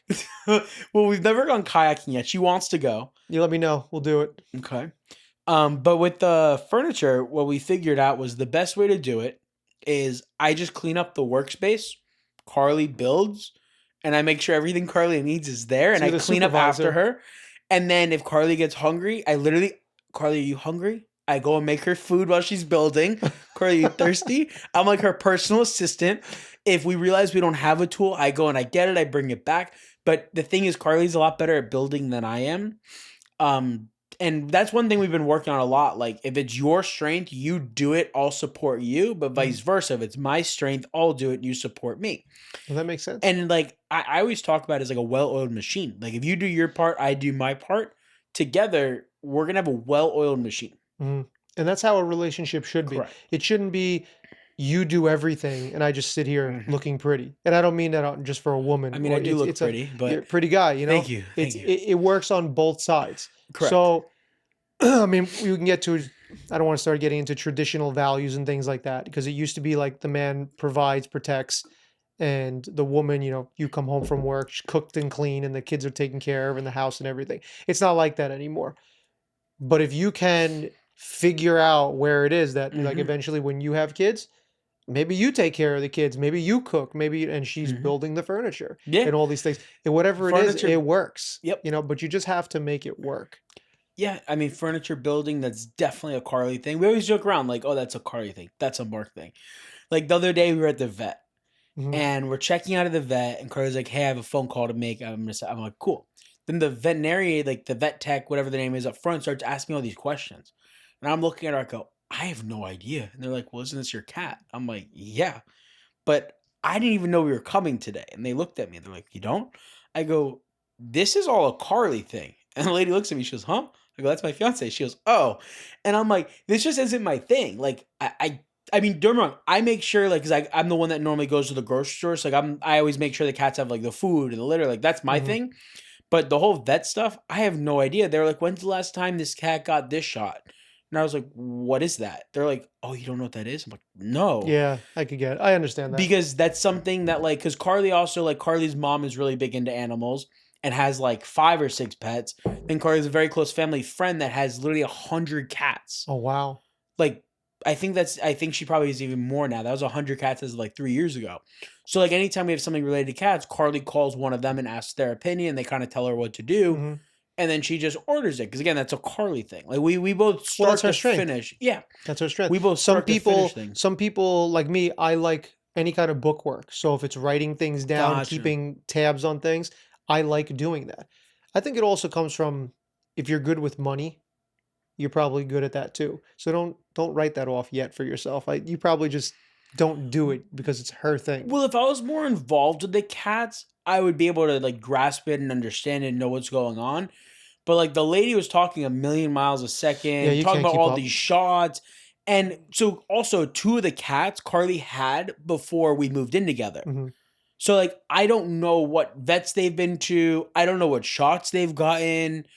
I don't know anything previous to me moving in because I was at work, she was in college, and then she would just take them during the day because that's when the vets were. I didn't go with her. mhm. So Well, it's I only fitting then. yeah, so 2 out of 3 of the cats I was not a part of since. I mean, I was a part of because we were dating, but I wasn't involved in every step along the way because it wasn't my cat. Makes sense. All right, I'll get to my next question here then. Okay. You don't wanna So, talk about cats more? I mean, listen, I love cats, I love I dogs, know. but I'm just kidding. that's another episode. Okay. You bring yours, I'll bring mine, and we'll have them just playing around here with fur balls and stuff. Yeah. What's a failure or a mistake that ended up becoming one of the most important lessons in your life? Hmm. And you don't have to go crazy on this, just something short. Failure. Take your time. That's a good one. It is a good one. You take your time. Don't worry, we got all the time in the world. I have to say probably investing in crypto. Really? Yeah. Okay. I went all in. Like, it Into an was unregulated yes, system. Okay. yes. It was when Shiba Inu Mhm, popped off. Like, overnight, Shiba Inu was, like, the next big thing. mhm. And I started buying Shiba Inu coins, which, like, a dollar would buy you, Yeah, like, a ton. thousands of coins. So, like, it was, like, really cool because, like, literally, you didn't have to spend a lot to And you feel felt like like you you owned a lot. yeah. And I think I ended up putting in, like, $1,500 in a Shiba Inu. And Shiba it was, like, right when I turned 18. So, it was right when, like, I was able to start, like, doing these things on my own, and I was like, "I know better than everyone else." And it ended up, like, crashing right as I started putting money in. I think at the end, it was worth $100, and I ended up selling it because I was like, "There's no point to" at one point, I was like, "I'm gonna hold this, it's gonna go back," and I was like, "This is never going anywhere." So, I liquidated it, but I was so into it. I got Carly to invest in it. Carly, like, anytime someone brings up crypto, she'll bring it up. She'll be like, "Oh yeah, I put $25 into Shiba Inu." They'd be like, "Oh, what's it worth now?" And she looks at me and she goes, "$4." Because I literally said to her, I go, Can't even buy a "Carly, candy bar anymore. I know." I said, "Carly, you have to put money into Shiba." My mother put money into Shiba Inu. Like, I was getting everyone around me to invest in it. And when it tanked, Guilty. yeah. Oh, you did the same Oh, thing? yeah. Yeah. Shiba Inu? Yeah. Yeah. I bought these stupid things. I didn't spend as much as you did, Yeah. but I think I put like $200 into it just What's it worth because now? $2, if that? I don't even think I have it anymore. They like as someone who owns stocks, they say you don't lose until you sell it. With crypto, you lose. But you lose. You lose Crypto, a you just 6%. lose all of it. Now, You just put your money and you just lose it. the one thing I did do good on was I put money into crypto, into Bitcoin, Yeah. when it was like 40, 50,000. And then I Oh, ended well, up look at it selling. now. Well, I ended up selling my share at like 75, 80. So I made a few $100 on it, which helped offset some of my losses from Shiba. But yeah, that was a big loss. But that was a huge lesson I learned. And that was when I was 18. I learned the lesson of you never invest in something that you don't understand. And Agreed. like that's a lesson I carry to this day. Like I will not buy something if I cannot figure out how the company's making money.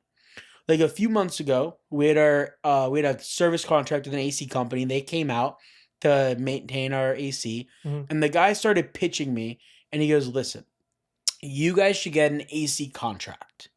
It's $2,000, and we're gonna guarantee that your AC is running till 2033." And I look at him, I go, "Oh wow, that's awesome." I'm like, "What does it cover?" He goes, "Everything." Labor, parts, Yep, everything. everything. The only thing it doesn't cover is it doesn't cover if they come out like on off hours, you have to like surcharge for. Yeah, You it's an still have to pay emergency. that. Yeah.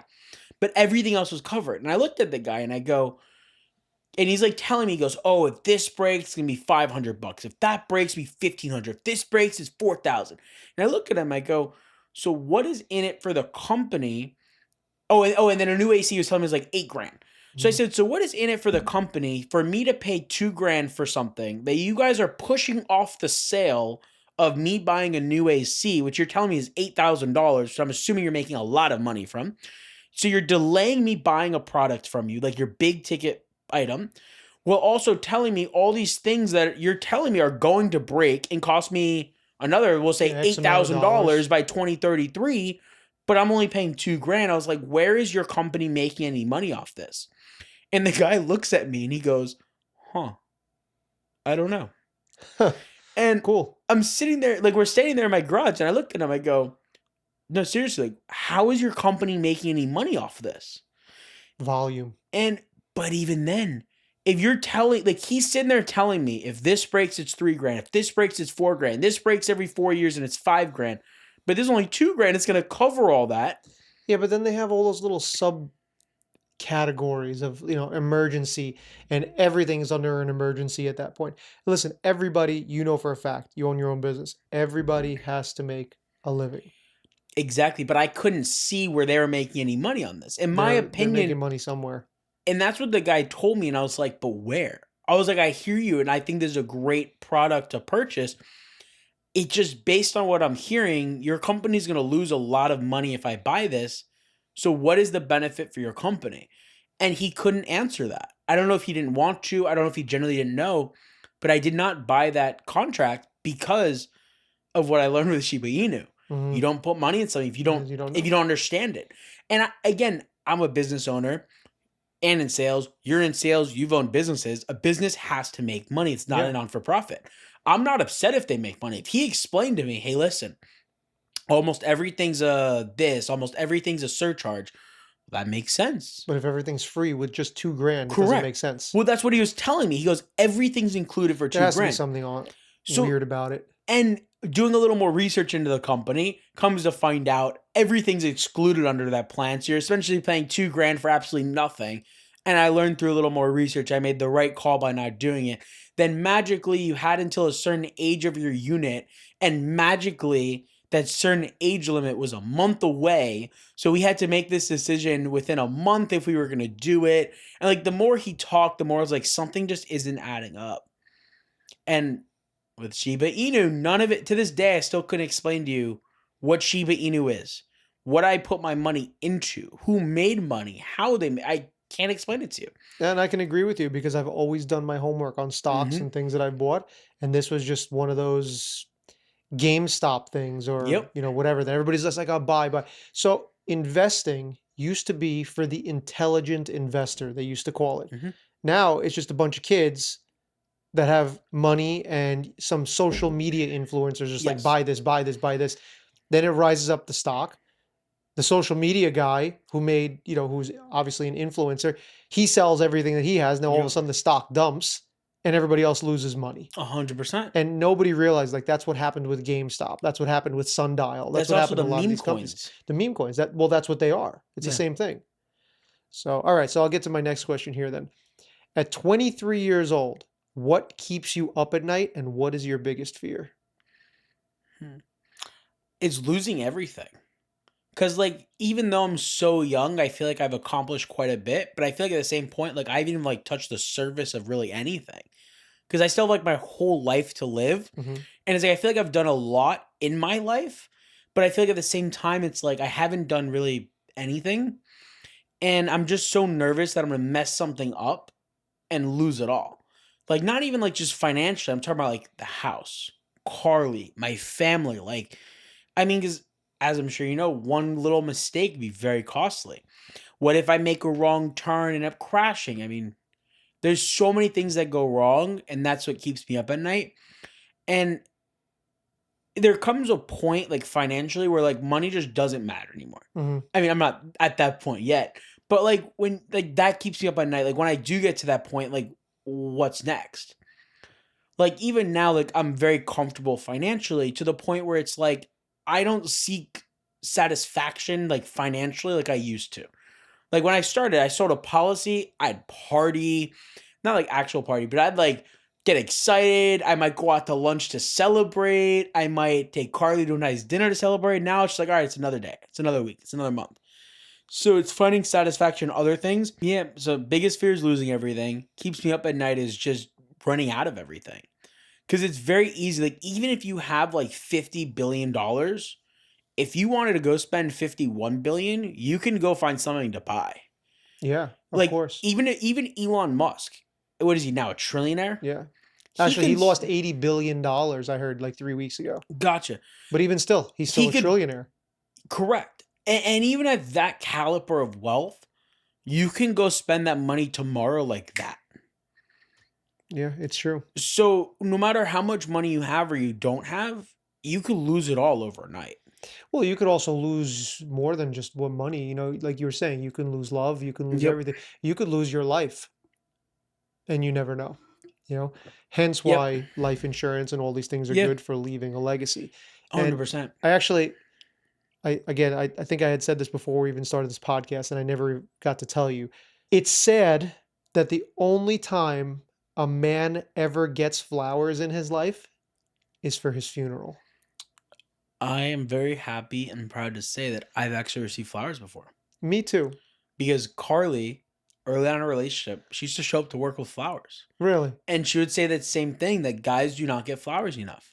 Well, it's kind of weird I'm not a guy who likes flowers, you It was know, a very nice gesture. It was really nice and it meant a but lot. that's what it is. It's Yeah. just a sentiment of it. My Hmm. friend Julia, I invited her and our other friend over one time for dinner and she brought me flowers and I was like, "What is this?" And she's like, what Hmm. girl has ever given guys flowers?" And I was like, "I've never gotten flowers before." And I was like, "It's kind of weird to me because I've never gotten flowers and I didn't know how to take it." But it's true. It's like it's a good sentiment. Yeah, the only time that I received flowers and it really threw me off guard, love my best friend Jacob, but when he came over to Carly and I's apartment for the first time, he brought us like an orchid. Uh-huh. And I remember like he like opened the door and he stayed there with an orchid. And I'm just like, "Oh, good to see you, Jacob." He goes, "I brought this for you." And I'm like, "What?" Like, what do you want me to do with Like I'm this? like, "What do you mean?" He goes, "Yeah, like it's a housewarming gift." I go, "Oh, that's so nice. Thank you so much."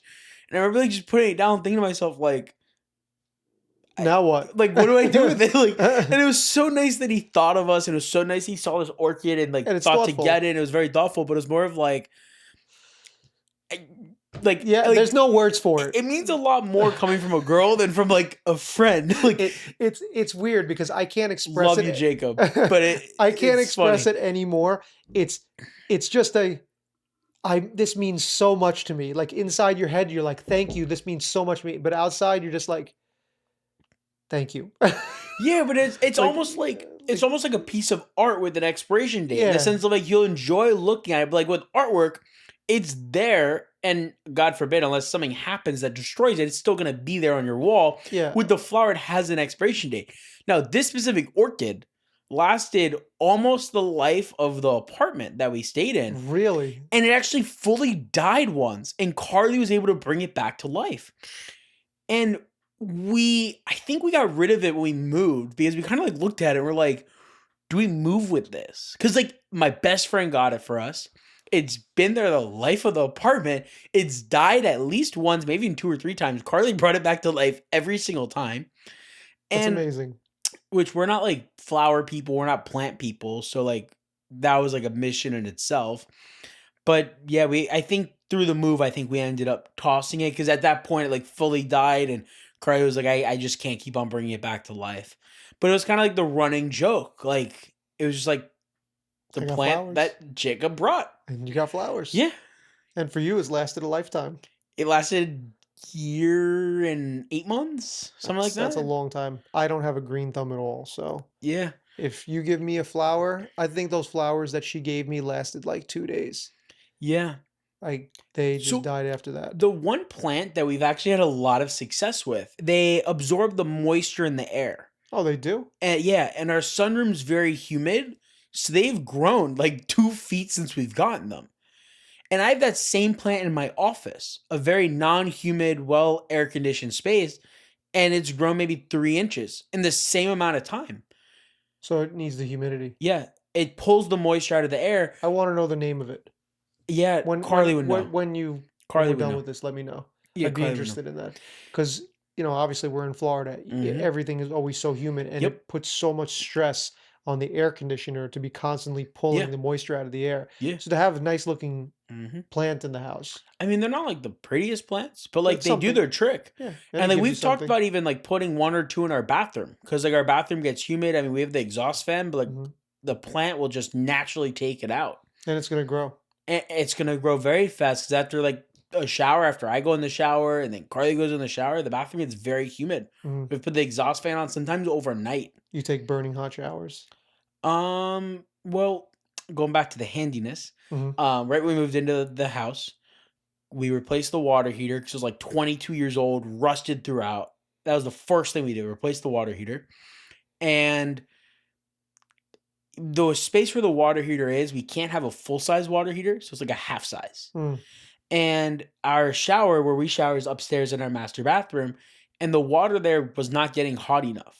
And like you would have to wait like sometimes 30 minutes. Like you'd have to get the water ready 30 minutes beforehand to get it hot for like 2 minutes.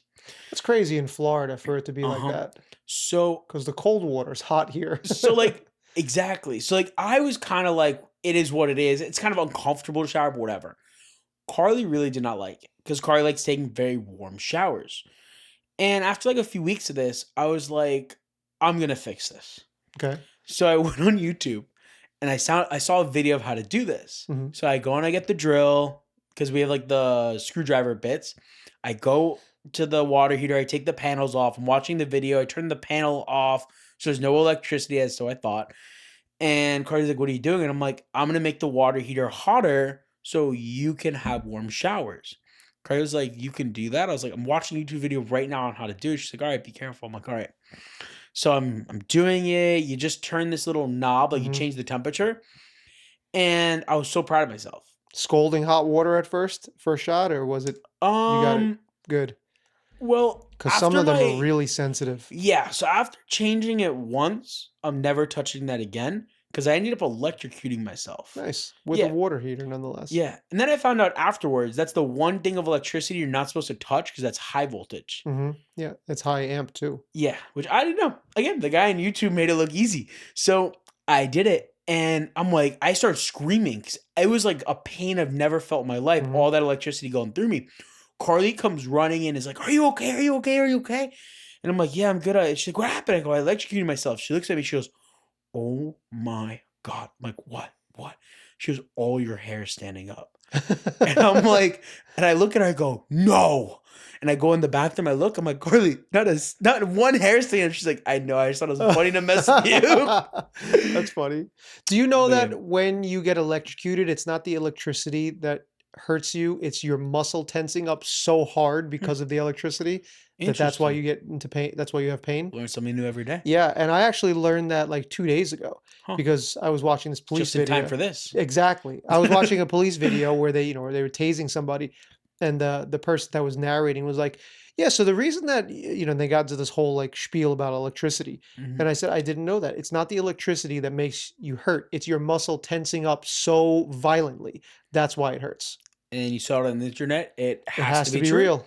Has to be real. Yep. So that's what they said, and I'm assuming that that's what it is. I mean, I Well, why can't. would we fact check it? If we see it Well, on the I internet, it was has to be I true. was I was an electrician for a while because my friend's a general contractor, but he Okay. was an electrician first. That's why I know how to do electric work. And I remember one time we were working on a panel upgrade, and it's a 220 line or like infinite amperage at that point. And he told me, he's like, okay, there's a 2x4. I want you to stick it between me and the wall. If I get stuck to the panel, I want you to push me off the panel. And I was like, I don't understand why you would get stuck.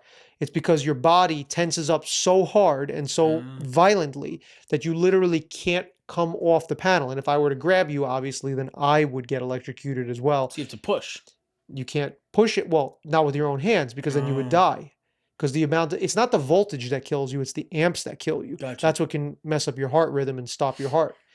So you're always supposed to put something between someone and the wall if they're working on it and pry them off just in case.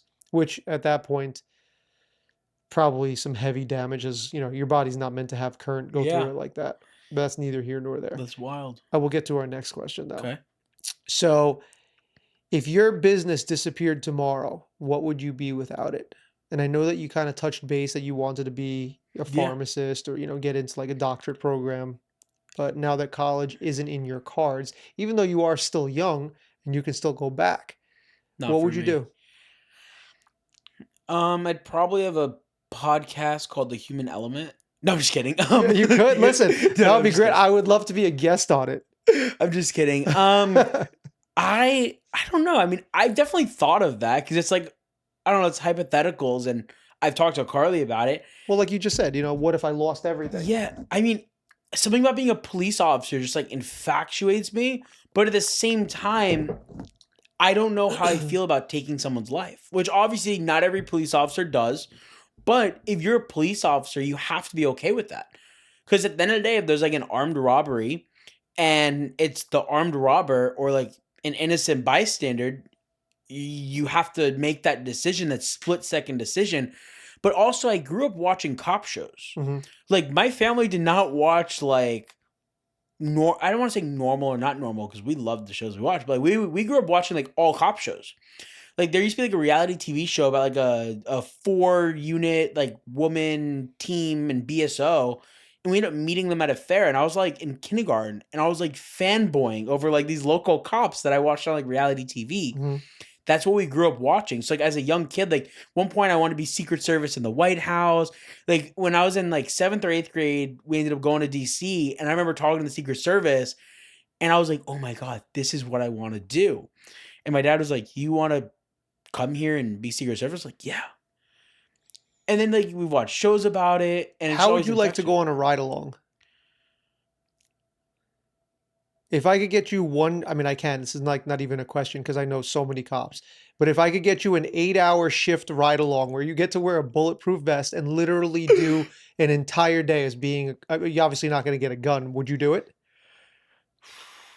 Would they I'm let me giving have you the opportunity because I know 100% I can get it done for you. Would they let me have a taser? No, they're not going to give you any I'm kind just of. kidding. I I don't mean, in want a taser. Florida, you can carry a knife that's smaller than your hand, but So I would say yes. Because not only have I always wanted to be on a podcast, I've always wanted to be a police officer. okay, so I'll get it. I'll do it for you. So that would be amazing. Do you think they could do it on a Saturday or Sunday? I'm pretty sure they can Mm. find a day. It's got to be someone that I know that you would do it Yeah. with. Because I was so for police, I took all the tests. I was going to be a Really? cop. Yeah, I was going to be a Okay. cop. I could see you as a cop. You have like the cop beard. Is And, that what it is? but you also like carry yourself very disciplined. You're in shape. You're fit. So like I can see it. You could Okay. be like, have you ever watched the show The Rookie? No, my You parents could be the love rookie, that though. show. My parents One of my love that favorite show. shows. Really, But you could be the rookie though. If you were to start tomorrow, you could be like the rookie. really. Because he started when he was like, I think in the show, I think he was 40s or 50s. Mhm. And like normally a rookie's 25. And so they all kind of made fun of him. Long story short, he ended up being like one of the best rookies they've ever had. Moved up the ranks super quick, saved the captain's life. Like, obviously, knock on wood, that doesn't happen in real life. Mhm. But like, that could be you. You could be the next the rookie. I wanted to be a cop so bad. My brother-in-law is a police officer, and he's done very well for himself. He's had a shootout. He's had a whole bunch of stuff happen, which has been. He was named Police Officer of the Year, which has never That's been. really cool. Yeah, never happened ever. It was the first time ever. But yeah, I did the swimming test. I did the running. I did all of the agility stuff, the written test, and I finished out of 143 people, top three people. Wow. And then they put a halt on hiring because they had too many people. So with that being said, it just was not in my cards to do it.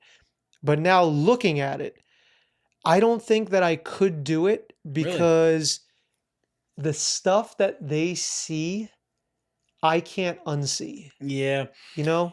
No, I mean, it definitely takes a certain breed. Like, my sister's on path to be a firefighter, and like she's done ride-alongs. That's part of like her schooling. And there's days where like she'll call me or we'll talk or I'll see her, whatever the case is.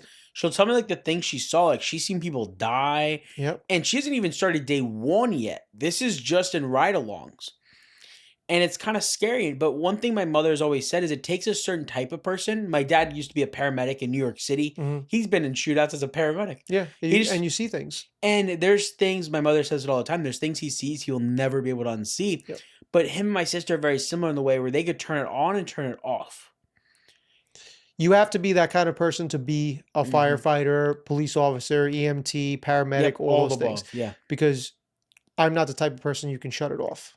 Yeah. No, I'm with you. Yeah, I don't know. If I see something, I can't go home and be like, "Man, today was just I saw something that was horrible, but let's eat dinner and go to Yeah. sleep anyway." Like A this is going to 100%. stay for me for the rest of my life. Mhm. Like I hate to say this because it's gross, but I was down the block over here and I saw a kitten get run over really, Mhm. really slow. It was a red light. It got in front of the guy's tire. He didn't know it was there. And Okay. the guy just started inching up and I'm sitting there and I was almost hysterical, dude, because, I love pets, I Yeah. love animals. And this thing must have been in so much pain to see it happen. And it killed me inside. And this was 7 years ago. You still And think it about it. hurts it Mhm. hurts my throat thinking about it because it was so hard to look at, Yep. you know? So to see an animal, which is very innocent, thing, you look at humans and you're like, yeah, you're a loudmouth pain in the ass compared to an Yeah. animal that bites. You're like, yeah, but it's still innocent. 100%. And oh man, it killed me to see that. And I will never forget it. So to see someone die or stuff like that, like, yeah, I guess I've seen a dead body But not even many times, but worse, like a couple of times, but if you're a police officer, it might have been someone that died that you couldn't save, yep. or it could have been someone again you might have had to shoot. And it's on your conscience. Or if you're a firefighter, EMT, paramedic, it's someone you couldn't save, or you might have messed up and caused them to die. But it's funny you not funny, but it's ironic that you mentioned the whole cat dying because when Carly was in elementary or middle school, she still talked about it to this day. The bus driver dropped her and her brother off Hmm. and started driving away and ran over a squirrel. And the squirrel blood like went all over her and her brother.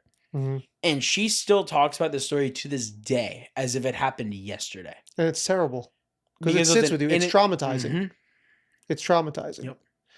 But I think you also kids, they play like I grew up playing Mortal Kombat. So I hate when people say you become desensitized because I'm not a psychopath. I don't go Mhm. out there. Like I played Mortal Kombat, Street Fighter. I played all these gory, bloody, killing, horrible games. And yet I'm such a gentle person when it comes to animals and at least I try to be with other people. You know, I think it's just it's a different kind of person on both sides. There's going to be a person who can hurt, harm, and do bad and not think about it twice, and there's a person that can endure seeing people being hurt, harmed, and not think about it twice. And that Yeah. you need to be like that to be in that kind of a profession. Well, when you're playing video games or watching a show or a movie, in my opinion, it's very easy to switch reality versus show, movie, video game. Hmm. Now, I can't do that with like work, non-work, where like you have to. My sister has to. Like it would eat her alive if she doesn't. And Hmm. like it's not just her as in her, it's all of her coworkers, her friends in the industry, every firefighter, EMT, paramedic, police officer, you have to turn on and off. Yeah. Yep. And I mean, there's people that I know that are like ex-military. And I mean, I'm sure you've seen videos and people talk about it online as well. That's like the hardest thing for people ex-military when they come back to society as a civilian to turn that off. Yeah. I It's saw a hard. video the other day where someone like 5, 6, 7 years after deployment, they used to clear their house every night Hmm. because they were so used to that fight or flight. so used to being in the middle of a combat zone where they thought someone was literally going to kill them every single night, Yeah, and which was a real reality. but you're in that fight mode all Yep, the time. That's the point, is 100%. because you have to be when you're there. Mhm. And, it's not to get into like veterans aren't taken care of and stuff these days, which sucks, but Yeah. it's neither here nor there. But yeah, I agree completely. But if you want to go on a ride along, I can get it I'm gonna done. take you up on that. Yeah? Yeah. Okay. I'll talk to my guys tomorrow. Cool, See how cool. soon we can get this done. Maybe we can get some on video. I'd love That'll to be see you in so a bulletproof vest and everything else, just in the car, like, mm, sup, yeah. get in the back. I'll even treat for breakfast and lunch. No, you just go there, you do your I'd thing, be man. so appreciative. You know me, I never ask for anything. Oh, I'm not talking about you, I'm talking about the Oh, well, cop. then there you go. Well, either way, I'm sure that they won't take it, but I'll ask them. All right, I'm gonna get to my last question here. Okay, Okay. if someone listens to this episode 10 years from now, what's the one message or lesson you hope that they take away from your story? To just keep on pushing forward, and just because it's not the norm for your situation, your culture, your family, your friends, whatever, just 'cause it's not the norm doesn't mean it's wrong or indifferent. Mm, And just do what you love, and if you do what you love, you're never actually working, and always try to help others. One thing I always say is like, the more you have, the more you try to help others. And it's something that Carly and I talk about a lot, in the sense of like, in the world, good people get money, they become better people. Bad people get money, they become worse people. mhm. And we don't want to, we, I guess very biasedly think we're good people. So as wealth accumulates, we want to become better people and try to help others. Now, granted, like you can't just like give money out to people, but like if we can leave a little bit bigger tip, or maybe pick up some tabs, or donate more money, be more charitable with our time, finances, etc. Like that's what we want to do. We've even talked about opening up a foundation one day. That's nice. Even just recently, now I don't know if it was a joke or not, but Carly's mom talked about one day opening up a pet rescue with us. That's really nice. And I don't know if she was joking or not, but I was like, like, I literally was like, well, how much would it cost us to open up, and how much would it cost on a month to month basis? Because especially if we split it, if it's like $500 a month and we split it 250 each, I would do that in a heartbeat. That is Yeah. so cool. Because just like you, I love animals. So a place where I could have all these animals and help them and help others and help people find animals, like that'll be super rewarding. But I think just putting more good in this world than you get. And I feel like everything you do to help someone else, not only does it feels good, but it always comes back. Like there's people that I've kind of taken under my wing and I've helped them, and I've never asked for anything in return. Like I just want, if I can help someone be in a better position for themselves and for their family, like that's everything to me. Mhm. And like they come back and like they'll like send me business. They'll buy me meals. And like I don't ask for any of that. But it's like their way of showing their appreciation. And not only that, but like the things that they say are just so rewarding. Like one of them literally called me the other day to tell me, like, Mark, I don't think my family can ever thank you enough for what you've done for us. It didn't cost me a penny. All I did was give her some advice, Mhm. and she would run things by me. And we're really close friends now, and and in a way, we've turned into each other's mentors. That's awesome. Like she's helped me with some things, I've helped her with some things. She's friends with Carly, Carly's friends with her. And it's just a great friendship, business relationship, mentorship on both sides. And then not only that, but then I had someone else who told me that they were able to buy a ring to ask their girlfriend of like 4 or 5 years to marry them, because they took my advice and they were able to go make enough money in order to afford the ring. That's And great. like that to me is just so rewarding. We had a friend that unfortunately fell in rough times, didn't have a place to stay. She stayed with us for a few months. And at the end, I said to her, I said, listen, our time is at an end. The moving truck's outside. You're putting your stuff in. But I hope one day that you are in a position where you can pay it forward. And I was like, that is what I hope we all get from this situation. And that's the best thing. What goes around full circle. Yep. Yep. Okay. Well, with that being said, obviously the show is going to be over at this point. Do you have Oh, anything that you want to give a shout out to, or oh. anything that you are working on right now, that you want the world to know? Hmm. Before I get into that, don't Mhm. forget to like, subscribe, and turn your notifications on. This guy. But Yeah, I mean, definitely like a shout out to Carly. I mean, my fiance, love her very much. She makes life very enjoyable. We have a lot of fun together. She helps with everything. And she's super sweet. She's very sweet. Um, and I don't know where I would be without her. And it's funny because like she'll ask me sometimes, like in a joking way, "Oh, where do you think you'd be without me?" And I'm like, "I don't know." She's like, "We wouldn't be as successful. I know that." And I'm like, "Well, I don't know." I was like, I mean, thank God I don't have to know. Like, Wasn't the saying behind every successful man is a woman pushing him? 100%. And she does just that. Like, I'll tell her a goal of mine, and I'll be like, my goal is to do XYZ by end of 2027. She'll look me dead in the eyes and goes, "Why not end of 2026?" And I kind of looked at her, I'm like, "I don't know." She's like, "Well, why would you push it out so far?" And I'm like, "I don't know." Like, I told her, like, I have a specific goal for like a net worth to hit. And I'm like, I should be able to hit it by my 24th birthday. Hmm. But I was like, it would be really cool to hit it by end of year. And she looks me dead in the eyes. She goes, "So just hit it at the end of the year." And I was like, "But it's not that simple." She goes, "You'll figure it out." There And you she's like, go. "I have trust. I have faith in you. Trust the process. Trust the process." But not only Carly, I mean, my parents, I mean, they've been so supportive, and I'm in the position I'm in today because of the life skills that I've learned from them. Hmm. And also my grandparents, same thing. I mean, I'm second generation American. I don't know if you know that or not. My great grandparents escaped the Holocaust, came here with nothing. 2 generations later, we're thriving. Even the first generation is thriving. Second generation's thriving as well. It's hard Um, work. yep. I mean, I think you're immigrant family as My well. parents are not from here, yeah. Yeah. So it's very inspiring hearing those stories. Like, I mean, my family came here with like a backpack, uh, a display case that's now in my parents' house, and like $20 in their pocket. Hmm. Somehow made it work. They didn't know English. They didn't know how to drive. Isn't it amazing how you came here with nothing and they Mhm. made so much? Like my parents coming here from Italy and they made so much. Yep. You know, they're not rich by any means, but they've made a comfortable life. Mhm. Yet everybody that I see that gets spoon-fed everything, they're Mhm. always still asking for more. Correct. They never make anything for themselves. Yep. And it's not only that, but it's also like that victim mindset. And not only the victim mindset, but the mentality of like, well, that sucks. Well, I guess I'll just like go do this, or I guess I won't do that. And it's like, well, my great grandparents didn't have that luxury. They came here with my grandmother, who was 1 years old, a few months old, 1 years old. What were they gonna do? Tell her, sorry, we don't know English, so we're not gonna get a job. We're not gonna be able to talk to anyone. We're just gonna sit in our apartment all day because we don't know how to drive or cook or anything. No, they figured it out, Yeah, and they there's were a able to very big provide for her. a very big victim mentality now. Hmm. And that is for another day. It's not something Yep. I ever want to get into. No politics, no religion.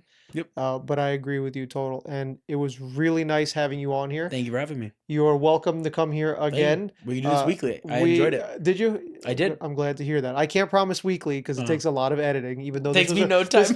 yeah, I know this was a very smooth podcast, and I really appreciated you being on it. Thank you for having me. Of course. And then also like, subscribe, turn your notifications on. See, I'll always forget it. But yes, so thank you guys for watching. We appreciate it, and I'll see you on the next one.